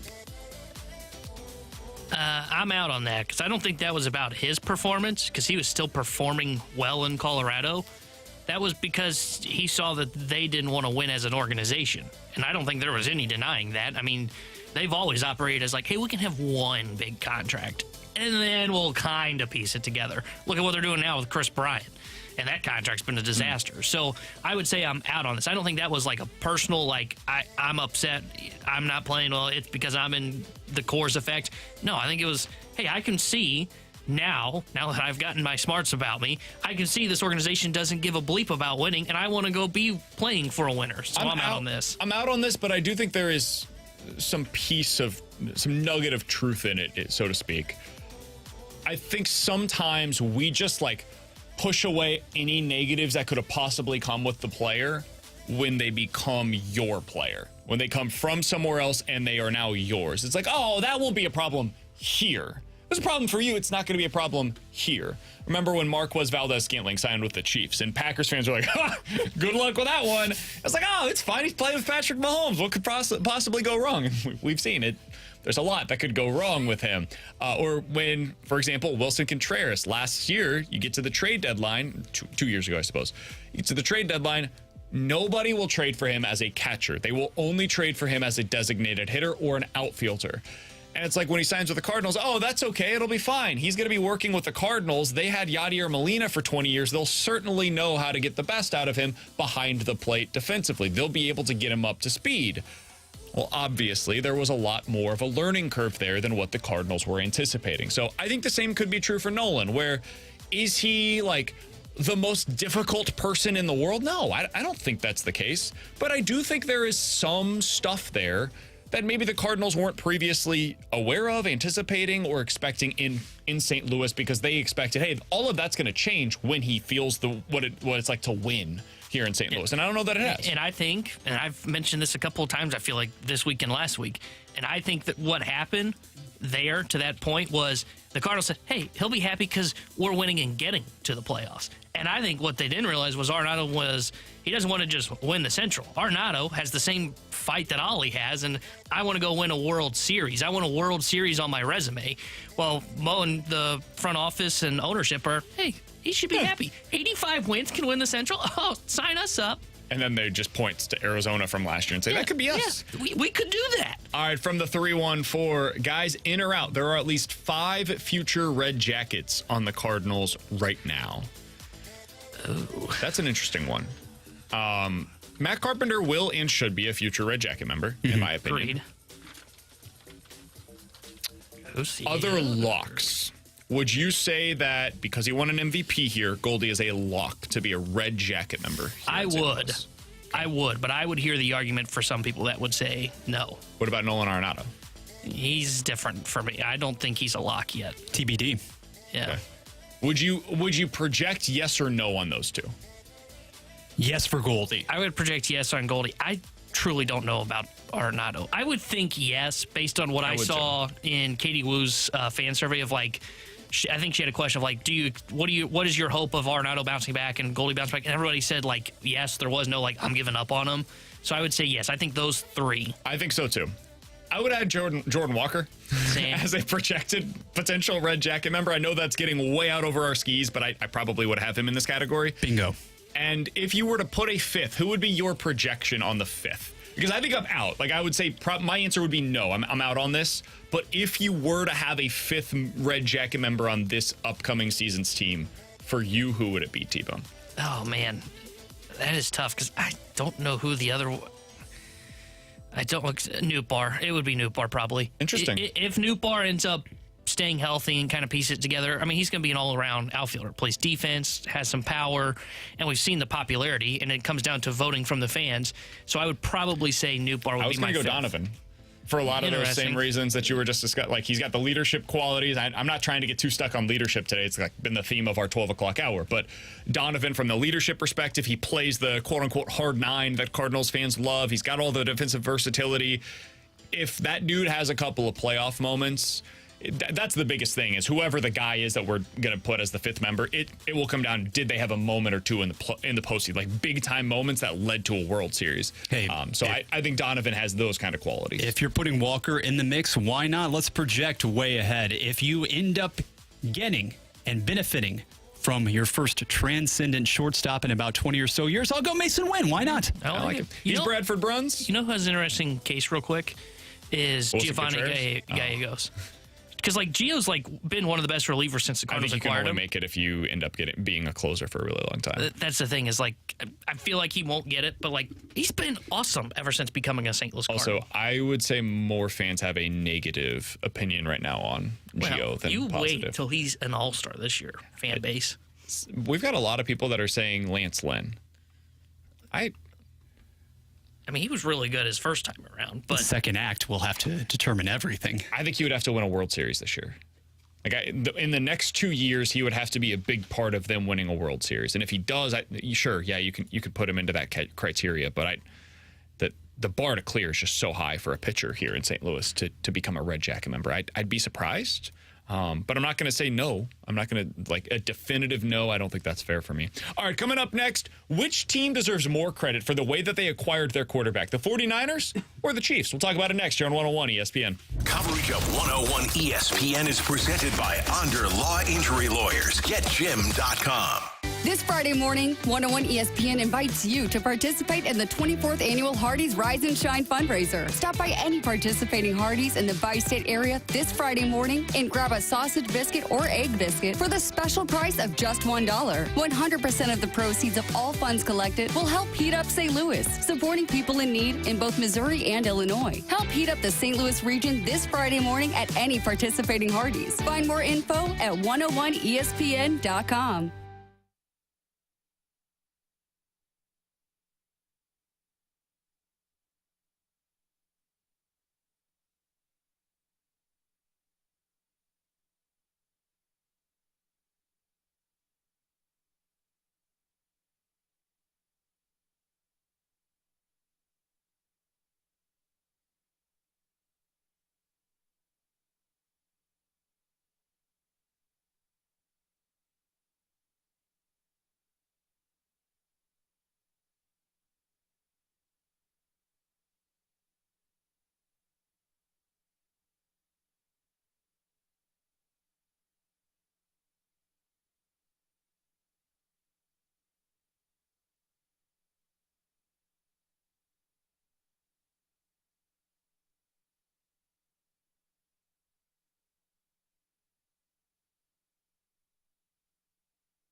Hey, it's BK. I got to tell you about my friends over at Circa Sports Illinois. You've probably played squares for the big games at some point. You put your name into the hat, you get the drawing, and you realize I've got no chance of winning with these numbers in the squares. Well, not with Circa. Circa Squares, instead of randomly pulling numbers, you'll choose your square, you choose which numbers you get, and you have a minimum bet of $1, a maximum payout of $100,000. Easier than ever before. All you got to do, download the Circa Sports app and place your Circa Squares bets anywhere in the state of Illinois. For more information, you could go to circasports.com. And Alex, tell them all about other ways they can win over on Circa Sports. What I also love talking about is bringing in all of that money when I put together those big parlays. Because you know me, one game, I'm going to throw all of the bets together to make sure I bring in the most. And Circa Sportsbook does that because they provide those tight money line splits. They make sure that the people that are doing the high spending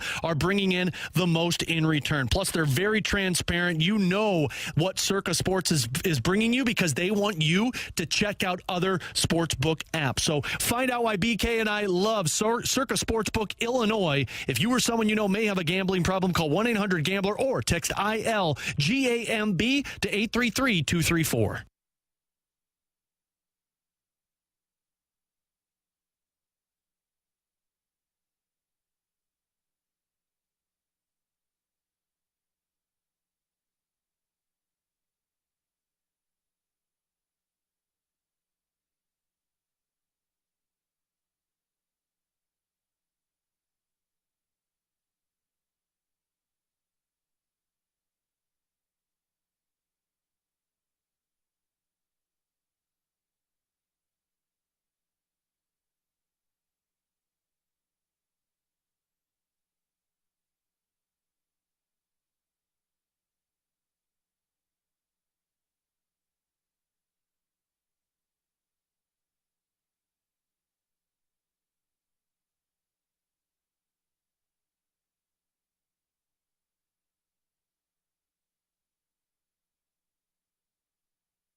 Take the fast lane home weekdays from 2 to 6 p.m. with Anthony Stalter, Jamie Rivers, and Gary Davis on 101 ESPN. Two former pros and one average Joe.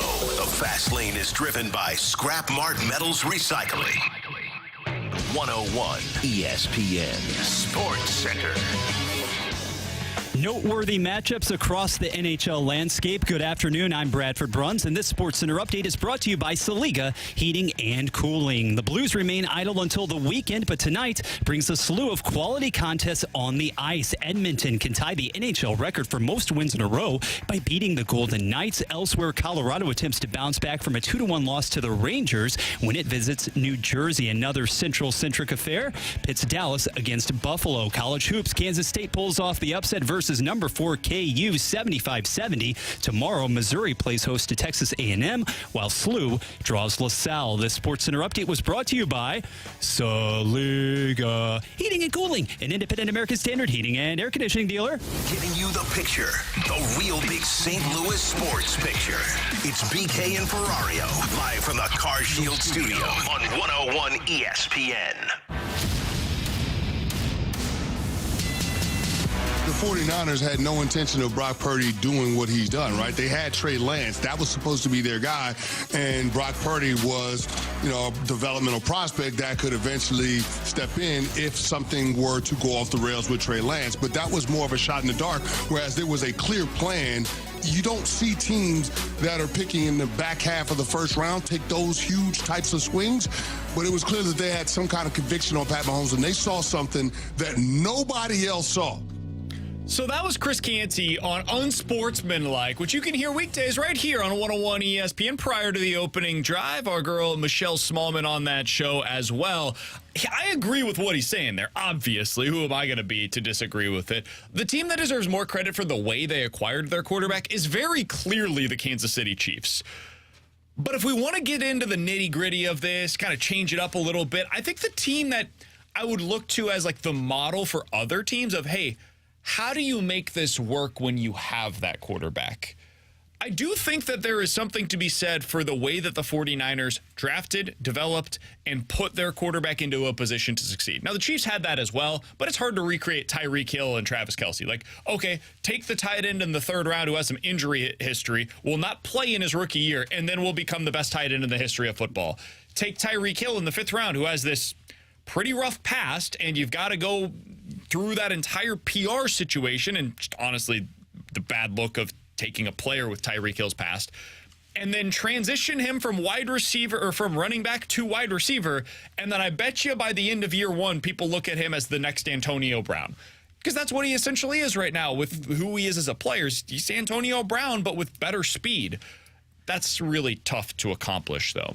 What the 49ers did is they put in place a great offensive play caller with Deebo Samuel, who is a unique wide receiver, and everybody knew that coming out of college. Brandon Ayuk as a first-round wide receiver, traded for Christian McCaffrey, drafted an athletic freak in George Kittle, and then in all of this, they kept throwing darts at the quarterback position, man. What the 49ers deserve credit for is, first, they went out and acquired via trade Jimmy Garoppolo mid-season. Nobody trades for a quarterback mid-season. The 49ers did. Then they tried to go get their upside play with Trey Lance. It didn't work out. They knew it almost immediately that it wasn't going to work. And then they decided to continue throwing darts. Yes, it's a late round pick, but they continue throwing darts at the quarterback position. They get Brock Purdy into the building. They recognize early on, hey, this guy's better than Trey Lance, and they give him the shot. That's where I will give a lot of credit to the 49ers, is they just kept trying. They just kept looking for the next answer at the quarterback position. That is where the credit, I believe, goes for the 49ers. Yeah, I would give them some credit to that, because I think they did approach it right, because I think when they traded for Jimmy Garoppolo, I think they knew, just kind of like we did at the time. Maybe not, because they acquired him from New England. I think they viewed pretty quickly on that, hey, this is just the stopgap guy. And I think teams do need to go through a period of that. Like, look at what Tampa Bay's doing. The Chiefs did the same thing. Yeah, you got to get to a certain level of adequate. Let me at least evaluate my roster. Because when you have a terrible quarterback like Sam Howell this year for the Commanders, you can't even evaluate the guys around him. Yeah. Because you're just doing stuff that isn't NFL caliber. Yeah, you need to be able to evaluate the roster that you have in place. And I think the same is true for like the Atlanta Falcons with Desmond Ridder and Heineke this year, to where you need at least someone that's adequate, go through that stopgap period. Maybe you do end up winning a playoff round and you get some playoff experience under your belt, and then you got to go and take that step to go get the quarterback. And the reason that I would say, like, I like the Chiefs' point of this rather than the 49ers are just throwing darts at the board, that's not sustainable, because a lot of teams that will throw darts at the board, the GM won't be around for when the dart actually lands.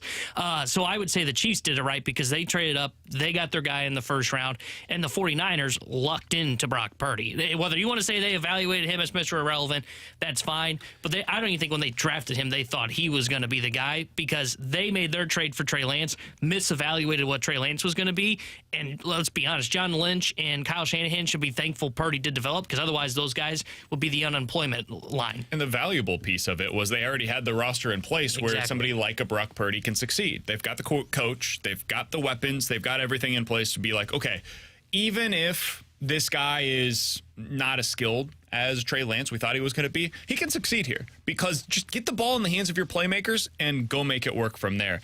And that's one of the lessons from all of the teams that remained in conference championship weekend. Chiefs, Ravens, Lions, 49ers, they all threw weapons, as many weapons onto the field as they possibly could. Now, the Chiefs this year were different, and they didn't have the guys that ended up stepping up. But they threw resources at it, man. They tried with Kadarius Toney. They tried to sign Marquez Valdez-Scantling to a decent deal. They tried to be able to rehab the guy Ross from Clemson, who had a foot injury, was a first-round pick potentially before that, and they rehabbed him all of last season. It just hasn't quite worked, Justin Ross, the way that they expected it to. They have a lot of players out there. Rashee Rice, they drafted in the second round. McCole Hardman previously drafted in the second round. It just hasn't worked for them. Ravens threw a bunch of resources at the wide receiver position. Lions, 49ers, same thing. But T-Bone, you said something in the office that I found to be interesting. Forget just the receivers, the running backs. There's another position that you look at and you say to yourself, maybe this is the new thing that teams need to unlock before they can become a legitimate contender. Yeah, when we look at offenses, I always agree you need to have weapons around the quarterback, because that's what can take the quarterback's game to the next level. The one spot, though, that I say is like a must for a team now, like if you're going to go take the next step and become a Super Bowl caliber contending team, the one thing that you have to have on your roster outside the quarterback for me offensively is a elite tight end or a tight end that can take his game to the next level in the postseason, because tight ends create such matchup problems because you then have to force a linebacker in to try and go out and cover a tight end in man-to-man, which is very tough. So I look at all the teams that were in the conference finals. They are in the conference championship game. Right. They all had great tight ends. Travis Kelce for the Chiefs, Baltimore, Mark Andrews. Honestly, Isaiah Likely is probably going to fall into that category as he gets more experience in the NFL. You look at the NFC, Sam Laporta was a great tight end. You look at the San Francisco 49ers, they've got George Kittle, a great tight end. I think you have to have a really good tight end now to have success in the NFL and go on a postseason run, because they are just such offensive nightmares. They're tough to scheme against. Who's going to be able to slow down Travis Kelce? I can tell you that is probably the number one thing Steve Wilkes is trying to figure out today. Not how does he slow down Patrick Mahomes, how does he keep the ball out of the hands of Travis Kelce? And that's really hard to figure out. So I think the tight end spot has become like you have to have a elite pass catching tight end to go on a deep playoff run. And I would, specifically the tight ends, BK, who can stretch the field. The days of obviously that inline blocker guy are long gone. But in this particular Super Bowl matchup, you have not only Kelce, but Kittle himself has been given his flowers by Kelce and many more because of the way in which he can impact the game, not just as a blocker, but a secondary intermediate threat. And Tanner, you were absolutely right. So many of the playoff participants, period, we saw those contributions from this position, a position that just continues to evolve. Yeah, I was going to take it a different direction. I would say you just need somebody that can win over the middle of the field. Like, it doesn't necessarily have to be a tight end, although they are matchup nightmares because of the size and the speed that they bring to the table. But you go back a couple of years at the AFC Championship game, you had the Bengals make it each of the past 2 seasons. They were not a team that had a great tight end on either of those 2 teams, but they did have somebody in Shamar Chase that wins across the middle of the field. You look at the Rams that ended up going to the Super Bowl that year as well. They didn't necessarily have a stud tight end that you can point to, but Cooper Kupp was their de facto tight end. They used him as a blocker, not in line, but they would motion him in and have him as the pin where somebody else was going to pull out of it. That's essentially the role, if you will, of being a tight end. Robert Woods was one of the guys that they used in that capacity as well. So as long as you have somebody that can win across the middle, you can get away with not having that elite level tight end, but you better have that role locked up. And every team that remained this year, last year, the year before, they all had somebody that was able to play in that capacity. Coming up next, The Juncture here on 101 ESPN. The Blues play on ESPN. The wait is over. This Saturday, Blues and Sabres. Pre-game at 11, puck drop at noon. Shoots, he scores! This is your exclusive home for Blues hockey. 101 ESPN.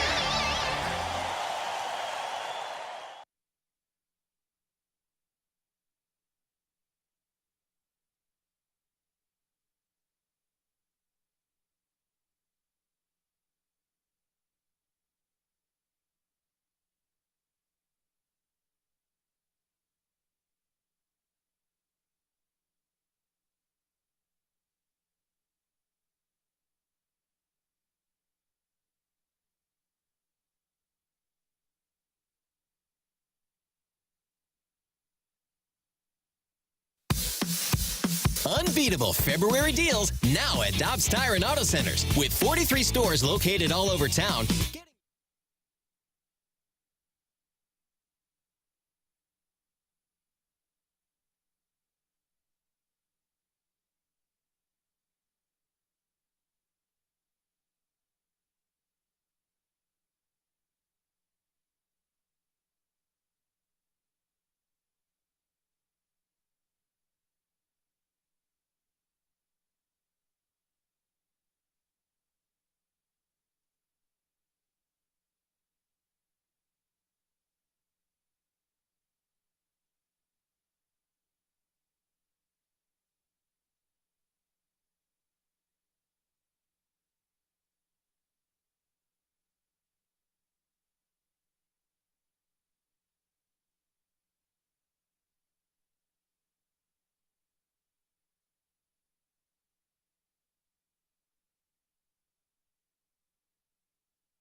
Congratulations to Joshua Brink of Fairview Heights in Illinois. He was just named our 101 ESPN Blues Fan of the Week. Submit your pick now at 101ESPN.com to be the next Fan of the Week. Taking home Blues tickets and a $50 Buffalo Wild Wings gift card. 101 ESPN's Blues Fan of the Week is brought to you by Buffalo Wild Wings, official member of This Bar Bleeds Blue, presented by Bud Light. WXOS HD1 East St. Louis. 101 ESPN is driven by Auto Centers Nissan, home of the lifetime warranty and 30-day return. We're right back to more of it. It's BK and Ferrario, live from the Car Shield studio on 101 ESPN. Let's open it up. The Junk Drawer with BK and Ferrario. Brought to you by Fenton Bar and Grill. Best trashed wings in Missouri. Dine in, carry out, 7 days a week.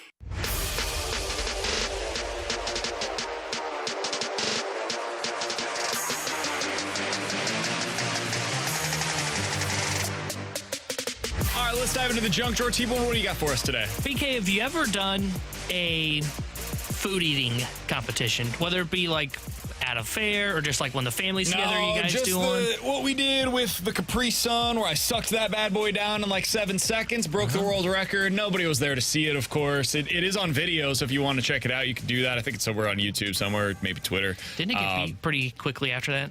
No, definitely not. I am still, for sure, no doubt about it, absolutely the record holder for fastest consumed Capri Sun ever. But that's it. That's the only competition that I've ever entered. I've done a family one before where we did White Castle mini cheeseburgers as a contest. My family wants to do another one with donuts. I don't know if I'm in on that or not, but the reason I bring this up... If you had to do one, what would be your food? That's exactly what I was going to ask you, because I think I would probably want to do... I guess it would be... I would do cheeseburgers. That's the one I did. I think cheeseburgers were fine. I didn't have too big of an issue with it. Like, I don't want something that is, like, extremely warm, like a donut, a hot, glazy donut. Well, no. I don't want to be scarfing a million of those down. Are you just going straight to, like, the Krispy Kreme? Or what? Yeah. Okay. That's what they want to do. They want to go when the hot sign's on and get a bunch of them. I would do pizza. Pizza would be my go-to. Oh, but that's kind of greasy. Yeah, I mean, depending on where you go, potentially. But, yeah, I think that would be the one that I would go with. Still goes down the hatch rather easily. Did you guys ever do the carnival cookies in college? No. I had some times at Mizzou with those, no doubt. Not familiar with their work, and don't think that I want to be familiar with their work either. I would probably go pizza would be the number one choice for me. The problem is, like, if it goes poorly for you and it ends in a way that is, with it coming back up, let's say, now you've ruined it. You don't want to do a food that you eat all the time. Like, I would never do tacos because I love tacos too much. And I would never want to be in a position where... Exactly. I would never want to be in a position where that is something that I can no longer even look at, much less eat. The reason I brought this up is I saw a story that Joey Chestnut, who is famous for doing unbelievable eating records, he was at a NLL game, which is National Lacrosse League, and at halftime they had an eating contest. He demolished over 100 mini donuts in the record time, which was about 5 minutes, I think is what That's it was. Insane. 100. I couldn't even imagine, like, just if I didn't have a timer. That dude's eating a national 100 treasure. donuts. We've talked to him before on the show. He trains for stuff like that. It's amazing. That's Tanner Hendrickson. He's Bradford Bruns. I'm Brandon Kiley. In about 15 minutes, we'll get to Bet It or Forget It. But coming up next, in 2021, Jay Happ and John Lester saved the Cardinal season. Would you sign up this year for Lynn and Gibson to be for the Cardinals what Happ and Lester were in 21? We'll talk about it next year on 101 ESPN. From the opening drive, the balloon party, BK and Ferrario, to the fast lane and more. If you missed anything on 101 ESPN today, get caught up with all the shows and 101 podcasts at 101ESPN.com or on your 101 mobile app. Driven by Dobbs Tire and Auto Centers.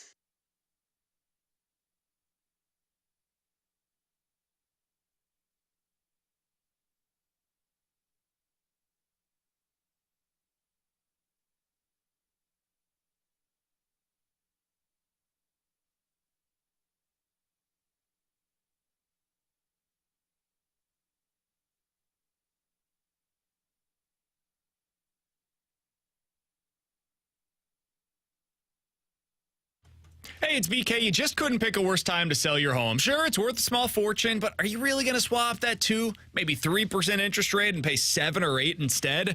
I personally wouldn't. And you don't have to with the Get Paid and Stay program from Truehold. This is a big time deal that they are giving you an opportunity to be involved with. With the Get Paid and Stay program, Truehold will buy your home now at its best current value, and you get to bank the cash while you continue living in your home until the interest rates come back down, or simply for as long as you'd like. Totally your call. Plus, you won't have to pay those property taxes, the insurance, upkeep any longer. Truehold will take care of all of those expenses for you.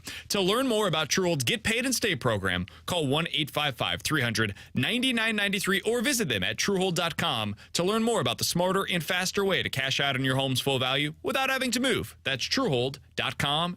Truehold.com.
This is exactly where you want to be listening to us. It's BK and Ferrario, live from the Car Shield studio on 101 ESPN.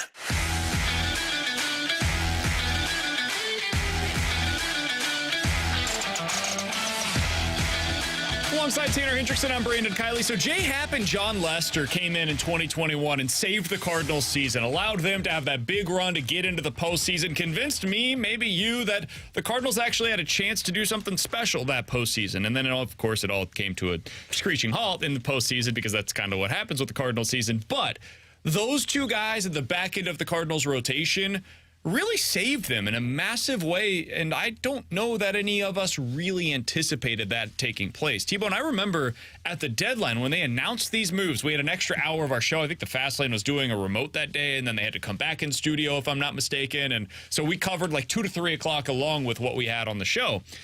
And I remember the reaction to those moves was, if I called it lukewarm, I think I would be being kind to what Cardinals fans had to say about J. Happ and John Lester being the big-time additions that were going to bolster their rotation. But it worked. And as you look down the stretch, what they needed and what they got out of those two, it's pretty much exactly in tune with what they were looking for.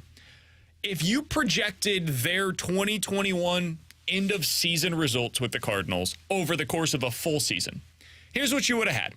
J. Happ would have had 34 starts for 167 innings and a 4.0 ERA. John Lester, 34 starts, 187 innings, a 4.35 ERA. My question to you is this.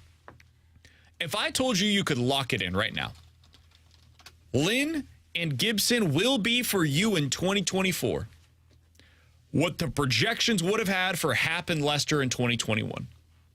Are you signing up for that? Is that good enough for this team to be able to be a legitimate contender, basically a combined 350 innings and a 4.0 ERA for each of them?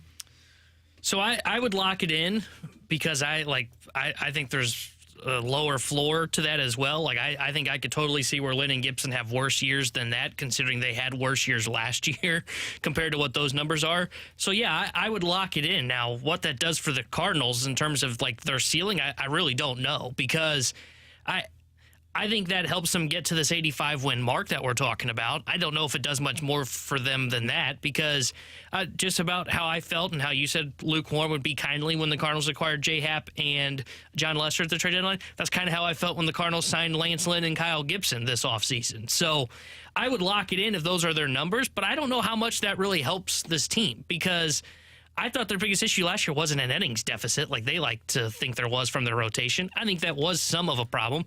I think the bigger issue was they didn't have enough swing and miss in their rotation. They didn't have enough talent in the rotation to be able to win at a consistent level. So I would lock this in, but I just don't really know how much this would help their ceiling. I think this is, if these guys pitch like this, I would say they're probably an 85-win team. I think it depends on the defense.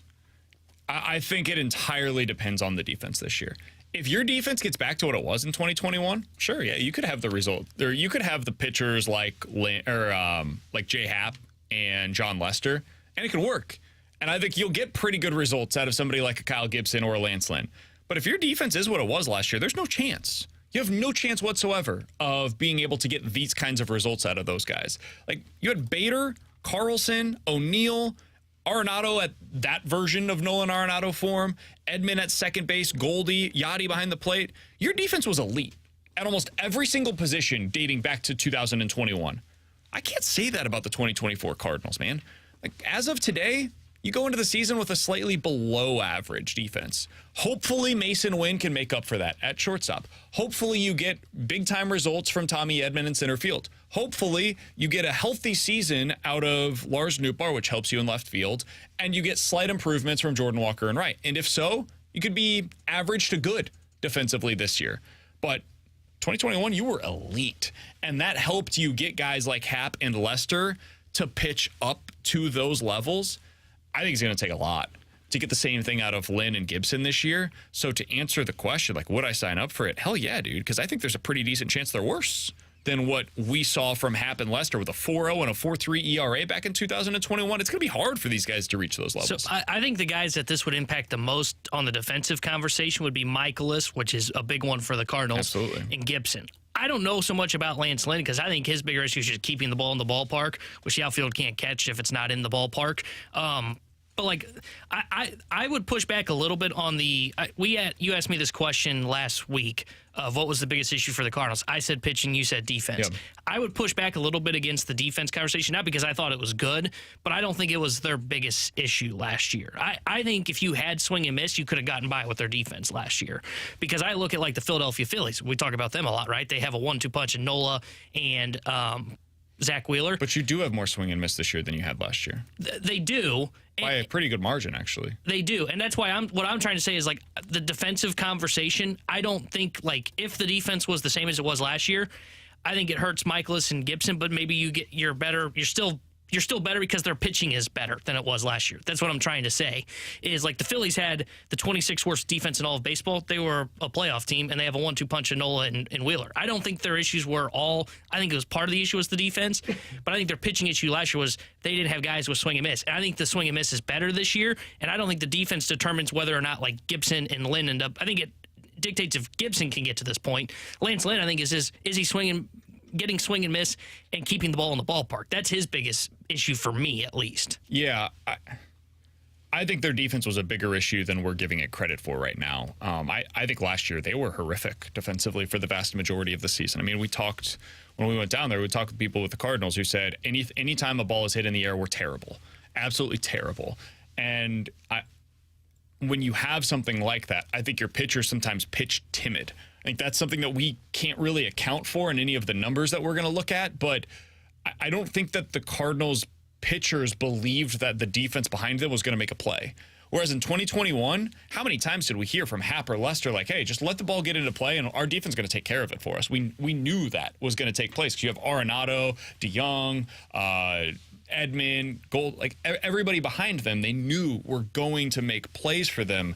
So I genuinely believe their biggest issue from last year was the defense. Because if you had the same defense that they constructed this team, I remember it's PECOTA Day.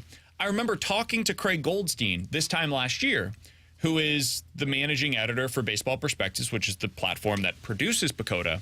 And we asked him, why is it that PECOTA seems to be low on the Cardinals every season? At that point, prior to last season, from 2015 to 2022, every single season, PECOTA was light on their projection for the Cardinals. We said, why is that?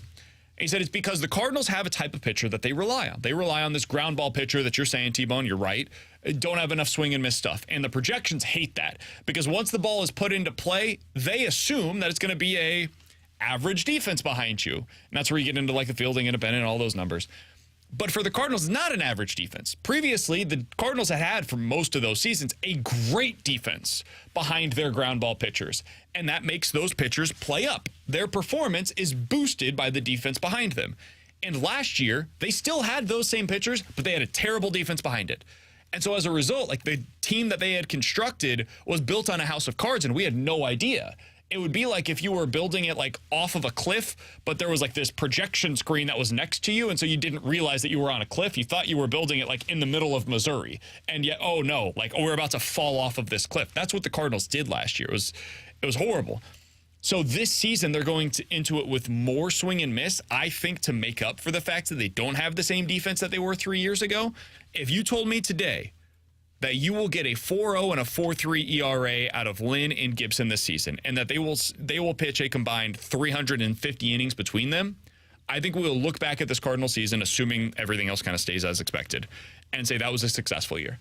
So I think that is exactly what you need out of them. I don't think you need them to be stars, but you need them to be able to be representative middle of the rotation starters, and that gives you that. That would be good enough to be like a third and a fourth starter for you in 2024.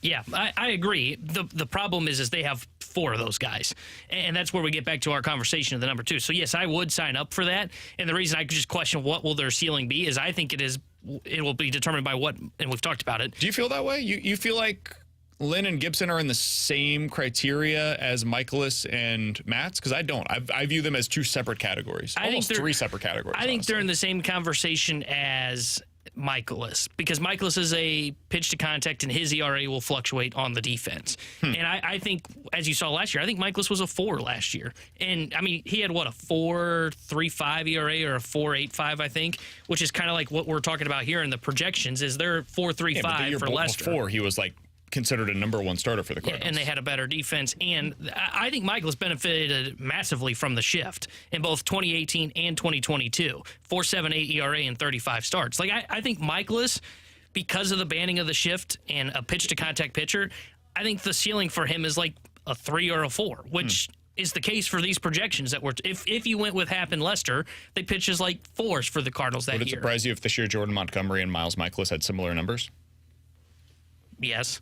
I think I would expect Montgomery to have better numbers than Miles Michaelis. That would be something worth monitoring. Because 2 years ago, Michaelis was a better pitcher than Jordan Montgomery for the same team. And I understand that they pitched both to the same defense, but I think you can make a pretty strong argument that Miles Michaelis has more upside, honestly, than Jordan Montgomery because of what we've seen. Multiple seasons in the last 5 years, he's been a borderline Cy Young candidate. So, I don't know, man. I think we're underselling the upside of Miles Michaelis. The downside is real, and we saw it a year ago, and that's concerning. But the upside, I think, is a lot better than what we're giving it credit for. All right, coming up next, Better to Forget It here on 101 ESPN. Kickstart your mornings with the opening drive on 101 ESPN. Get in the know first on everything St. Louis sports with Brooke Grimsley, Dan McLaughlin, and Randy Carricker. The opening drive, weekday mornings from 7 to 10 on 101 ESPN. The opening drive is presented by Sumner One.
They are St. Louis. It's BK and Ferrario, live from the Car Shield studio on 101 ESPN. Vegas sets them up, and we're here to make the call. It's BK and Ferrario's Bet It or Forget It on 101 ESPN.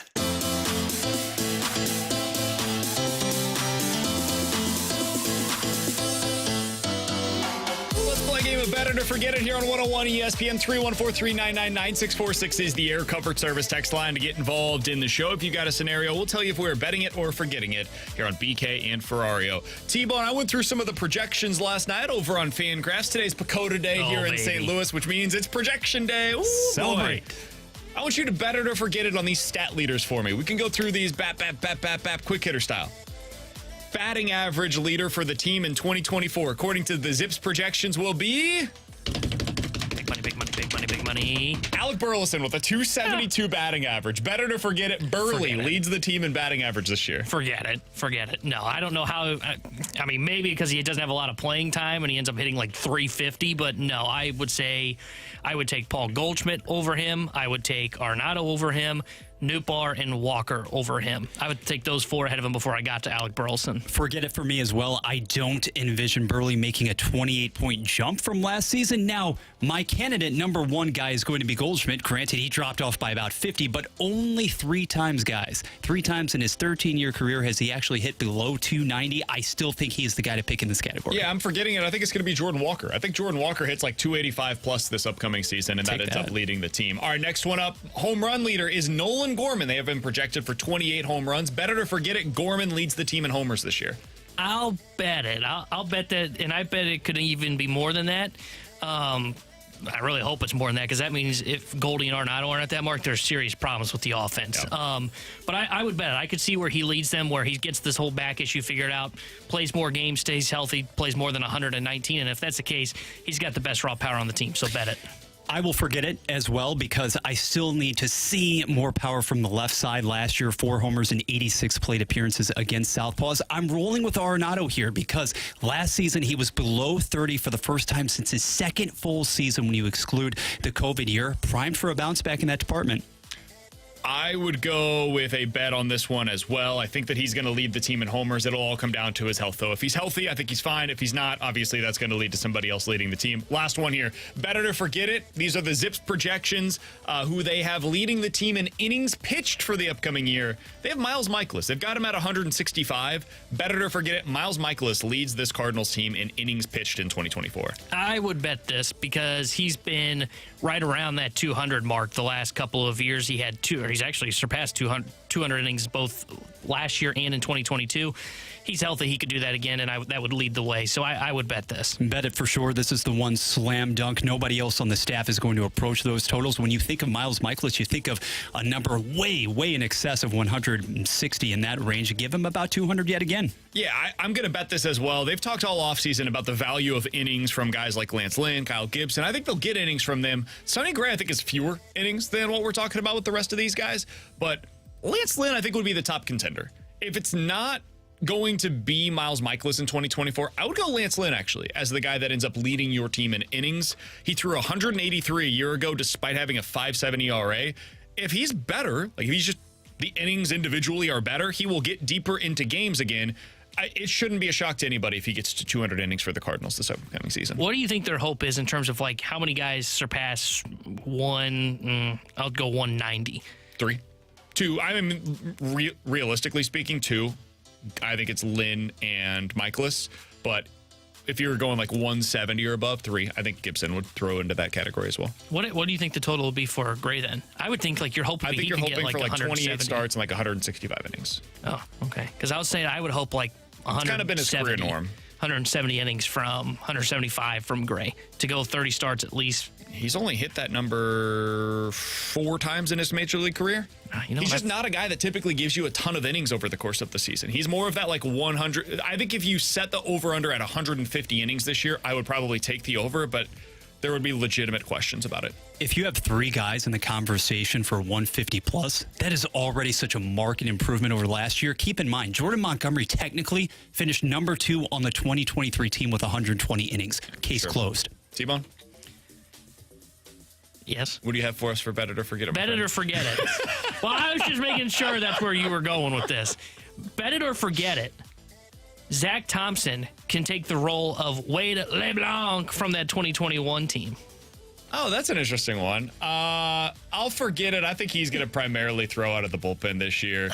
But I like where your head's at there. See, I'm just really trying to recreate the 2021 Cardinals. Yeah, I mean, they've basically been trying to recreate the 2013 team. Yeah, you're not wrong. They wanted to bring back Brabia too.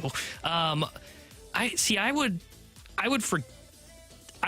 bet this. I hope that that's the role that they have him in. It's like the 6th starter, because you know who I want to take the role that you're talking about in the bullpen? Liberatore. they should abandon this whole idea of Matthew Liberatore as a starter. He's been terrible at it, and he can't maintain fastball velocity when he's a starter. And you know who they keep talking about in the minor leagues that they're really high on, and they basically have been laying out the breadcrumbs as he's going to become a bullpen arm because of that exact same issue? Gordon Graceffo. Yep. So just admit it. It's time for Liberatore to go do this same thing where he becomes a bullpen arm. I'm betting this just on hopium that he will be their sixth starter and can serve in their Wade LeBlanc role and be really good for them at coming off the minor leagues if someone gets hurt. Bet it or forget it from my side. Kadarius Toney, having never attacked the Chiefs in any sort of rant whatsoever, Obviously. he receives an NFL start in the future, moving forward at the wide receiver position for any team. Yeah. He'll start for somebody next year. He's too talented not to. Some terrible team will give him an opportunity. I thought you were going with something for the Super Bowl. I thought you were going to say he's going to start in the Super Bowl. Yeah. So if you set the over-under at 0.5 touches in the Super Bowl, I would take the under. I think he's going to be inactive. I think the Chiefs have made it clear. Oh, yeah.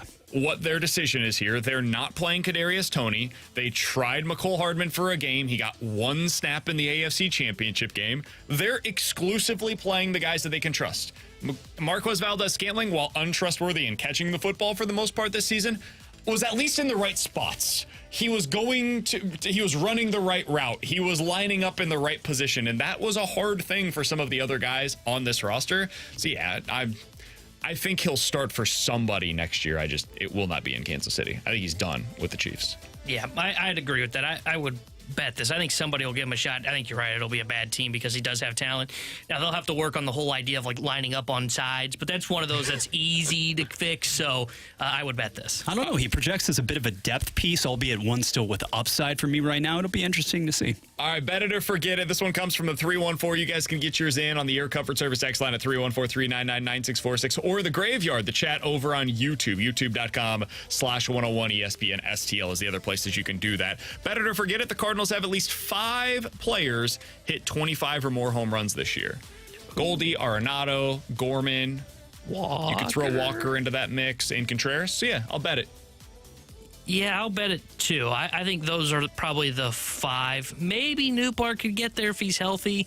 What did he finish at last year in home runs? Was he like 16, 17, something like that? Yeah, and he didn't play in. He dealt with a bunch of injuries. So 14. 14. Yeah, I could see maybe like he goes on a heater, he could get there.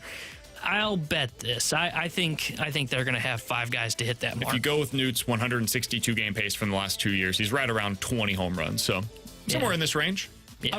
I'm going to forget this one solely because I think you'll have a number of guys, 5 or more, actually creep into the 20s. But considering last year you barely had 3 scrape by that 25 barrier, you expect more, obviously, in the way of lift, of power from Walker, Newbar, etc. But there's nothing wrong with having a nice collection there between 5 and 7 in the low 20s. Balance. For sure. Bet it or forget it, guys. 314-399-9646 is the Air Comfort Service text line. Bet it or forget it, Caleb Williams will go number 1 overall, but it will not be to the Chicago Bears.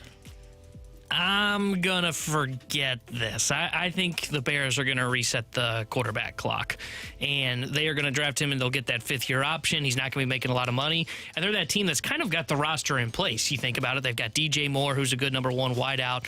They've got a defense that was played really well in the second half of last year, and they've got the top edge rusher in Sweat now that they just paid. So they've got some of those pieces that we talk about when you're building a roster around the quarterback. And now you can bring in Caleb Williams, who's going to be on that rookie deal, not making a ton of money. It just makes too much sense to do that and then trade Fields and probably get a potential first-round pick or at least a second-round pick for him. So I'm going to bet if they draft him. Yeah, I'm going to bet it as well because the departure of Fields is inevitable. Tanner, as you said, there are a number of good pieces on the offensive side of the football in Chicago. Now, Williams did showcase maybe a few more chinks in the armor last season at USC, but you still love the arm talent there. You're excited to see what he could potentially do with his array of options. Yeah, he's going to go number 1. I can't believe this is even a conversation. I don't understand what this whole story is of Caleb Williams doesn't want to go to Chicago. Cool, then don't sign. Like, that's your option. If I'm the Chicago Bears, I'm approaching this as if he's like this guy that's already on my roster and is saying, I'm going to hold out. Okay, go ahead. You're going to do the exact same thing next year because the contract just rolls over then. Like, you have no leverage, Caleb Williams. I understand. Hey, maybe you would prefer to go to another team. Cool. You want to go to Washington? You think that's the spot that's really great for you? That's the thing I don't understand is yes, the Bears looked like a mess early on in the season. Remember the whole thing was, who was the defensive coordinator or offensive coordinator, like got arrested or something? Like, they were a mess early on. And I was like screaming from the mountaintops of they need to blow this thing up again and fire everybody. But then they got settled down. They traded for Sweat. They looked somewhat competent in the second half. It's not like Washington where I look at that roster and go, what the hell are they doing? It's baffling. I don't, the reports that are coming out surrounding Caleb Williams don't make any sense whatsoever. He's gonna, if the Bears want him, he's going to be a Bear and he will go number 1 overall. And I believe all of that will absolutely take place. All right, coming up next, NIL is changing college sports for good, but it's also changing the value of late round picks in the NFL. We'll explain why coming up here on 101 ESPN. We've got your chance to win a pair of passes to the 2024 State Farm Missouri Valley Conference Men's Basketball Tournament, hitting the court at Enterprise Center March 7th through March 10th. March begins here with the Arch Madness of the annual MVC Tournament, celebrating 30 years at Enterprise Center. All session and single session tickets are on sale now. Get all the details and get entered to win those free tickets for Arch Madness right now, either at 101ESPN.com or on your 101 mobile app.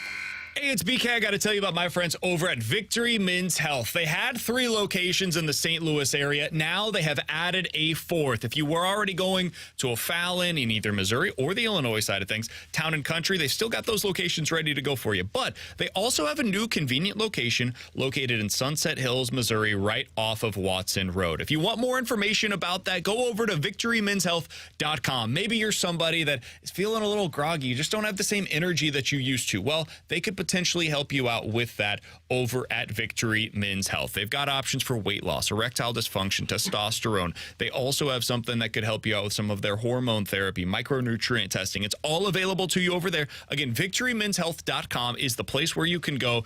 And if you prefer not to go on site, if you just want to do this from home, you want to look over at the website, see what your options are, they now have a telehealth option available for you for all residents of Illinois or Missouri. Just go over to their website, victorymenshealth.com. They'll do your entire video telehealth consult for you through video. It's all over at victorymenshealth.com. That's victorymenshealth.com.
You can now watch 101 ESPN live on our Air Alliance Team Studio Cams. Catch every show live on our YouTube channel or at 101ESPN.com. 101 ESPN Studio Cams. Presented by the Air Alliance Team Heating and Cooling. Getting the job done quickly, correctly, 100% of the time.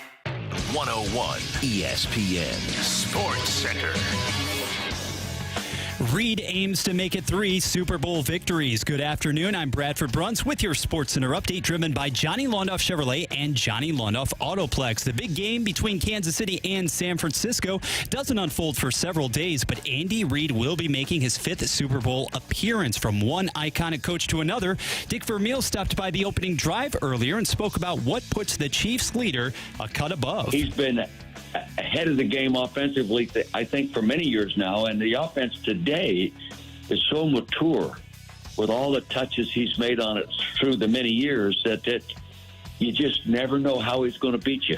That full conversation is available now on 101ESPN.com. Pucks last night. Central Division best Colorado fell to the Rangers 2-1. The Avs returned to the ice at 6:30 against New Jersey. St. Louis, meanwhile, must wait until this weekend as Buffalo hosts the Note on the 10th. This Sports Center update was driven by Johnny Londoff. Find new roads and shop 24/7 at Londoff.com and LondoffAutoplex.com. Are you kidding me?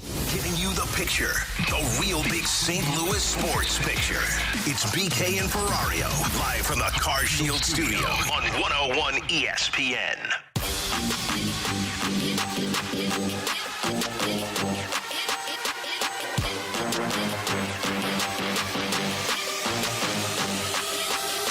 We know NIL is changing the game for college sports. I mean, Mizzou just had $12 million basically thrown into its NIL slush fund yesterday by an anonymous donor. That's some big-time money that's being earmarked for the student athletes. But now it's having a trickle-down effect for the NFL draft. Alongside Tanner Hendrickson and Bradford Bruns, I'm Brandon Kiley. The Ringer had a really good piece the other day, T-Bone, about how much lighter in literal terms of numbers this year's NFL draft is for underclassmen than it was in previous years.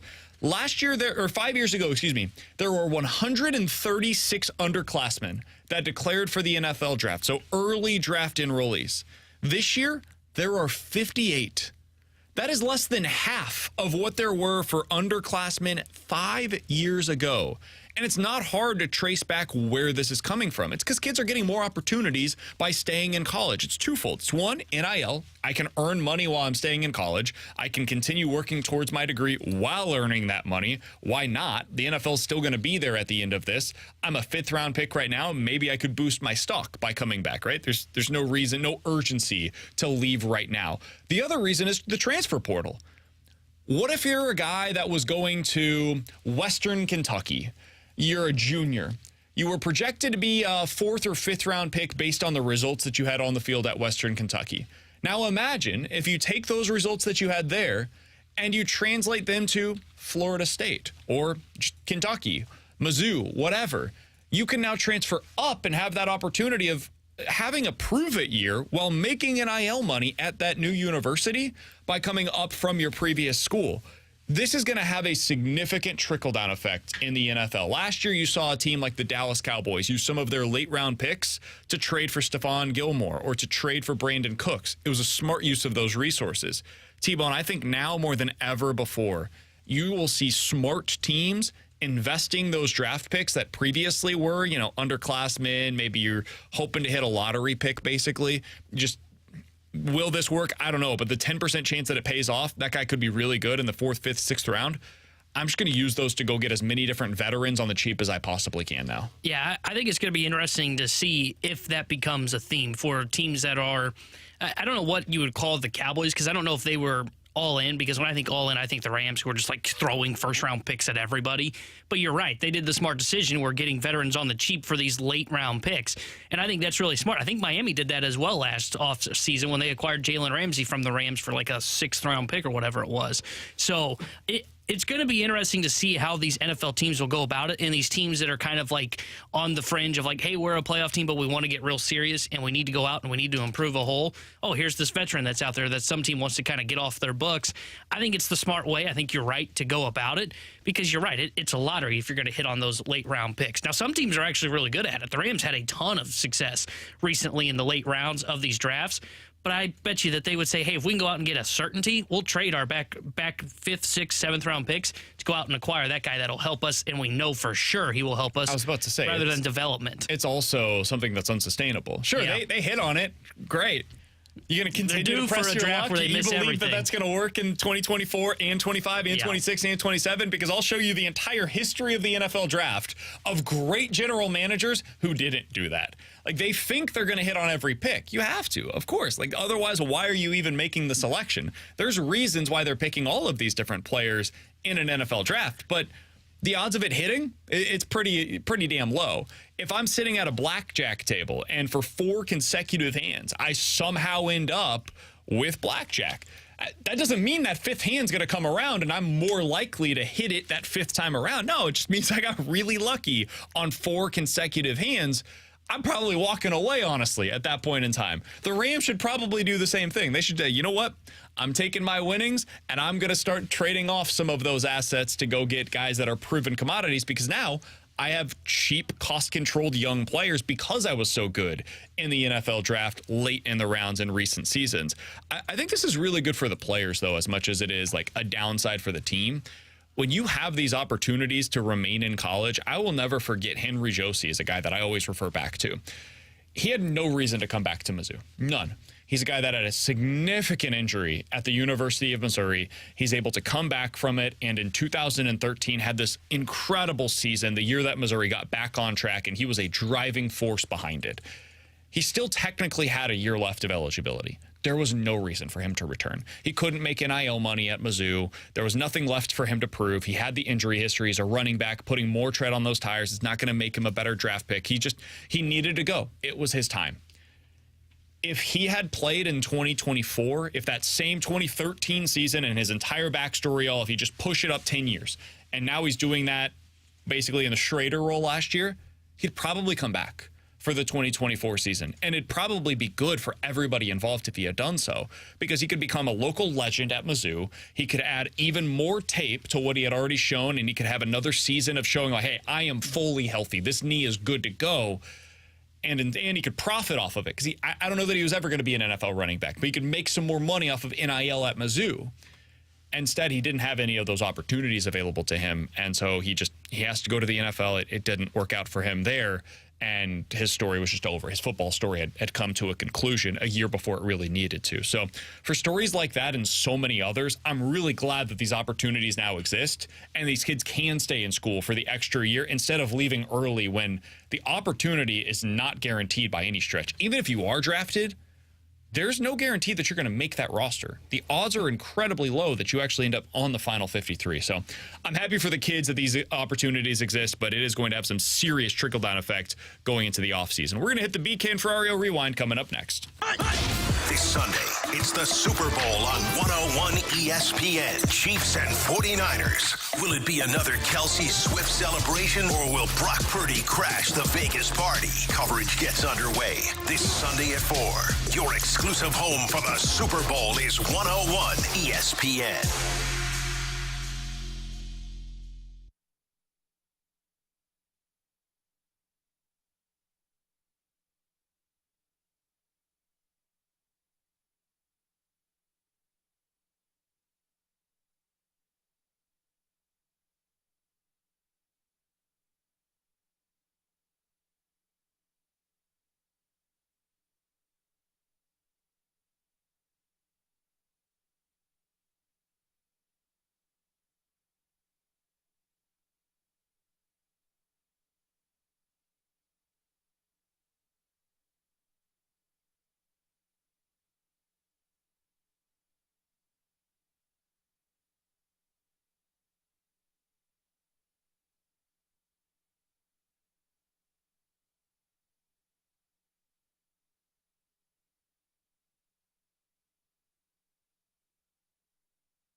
back to more of it. It's BK and Ferrario, live from the Car Shield studio on 101 ESPN. Let's run it back with a daily rewind on BK and Ferrario. Brought to you by Gloria Loom, your home sold guaranteed realty. Selling your home begins at GloriaHasTheBuyers.com. Hey, on Friday morning, it's time to heat up St. Louis during the 24th annual Hardee's Rise and Shine fundraiser. Stop by any participating Hardee's in the bi-state area on Friday morning and grab a sausage biscuit or egg biscuit for just $1. 100% of the proceeds and all funds collected will help heat up St. Louis, supporting people in need both in Missouri and Illinois.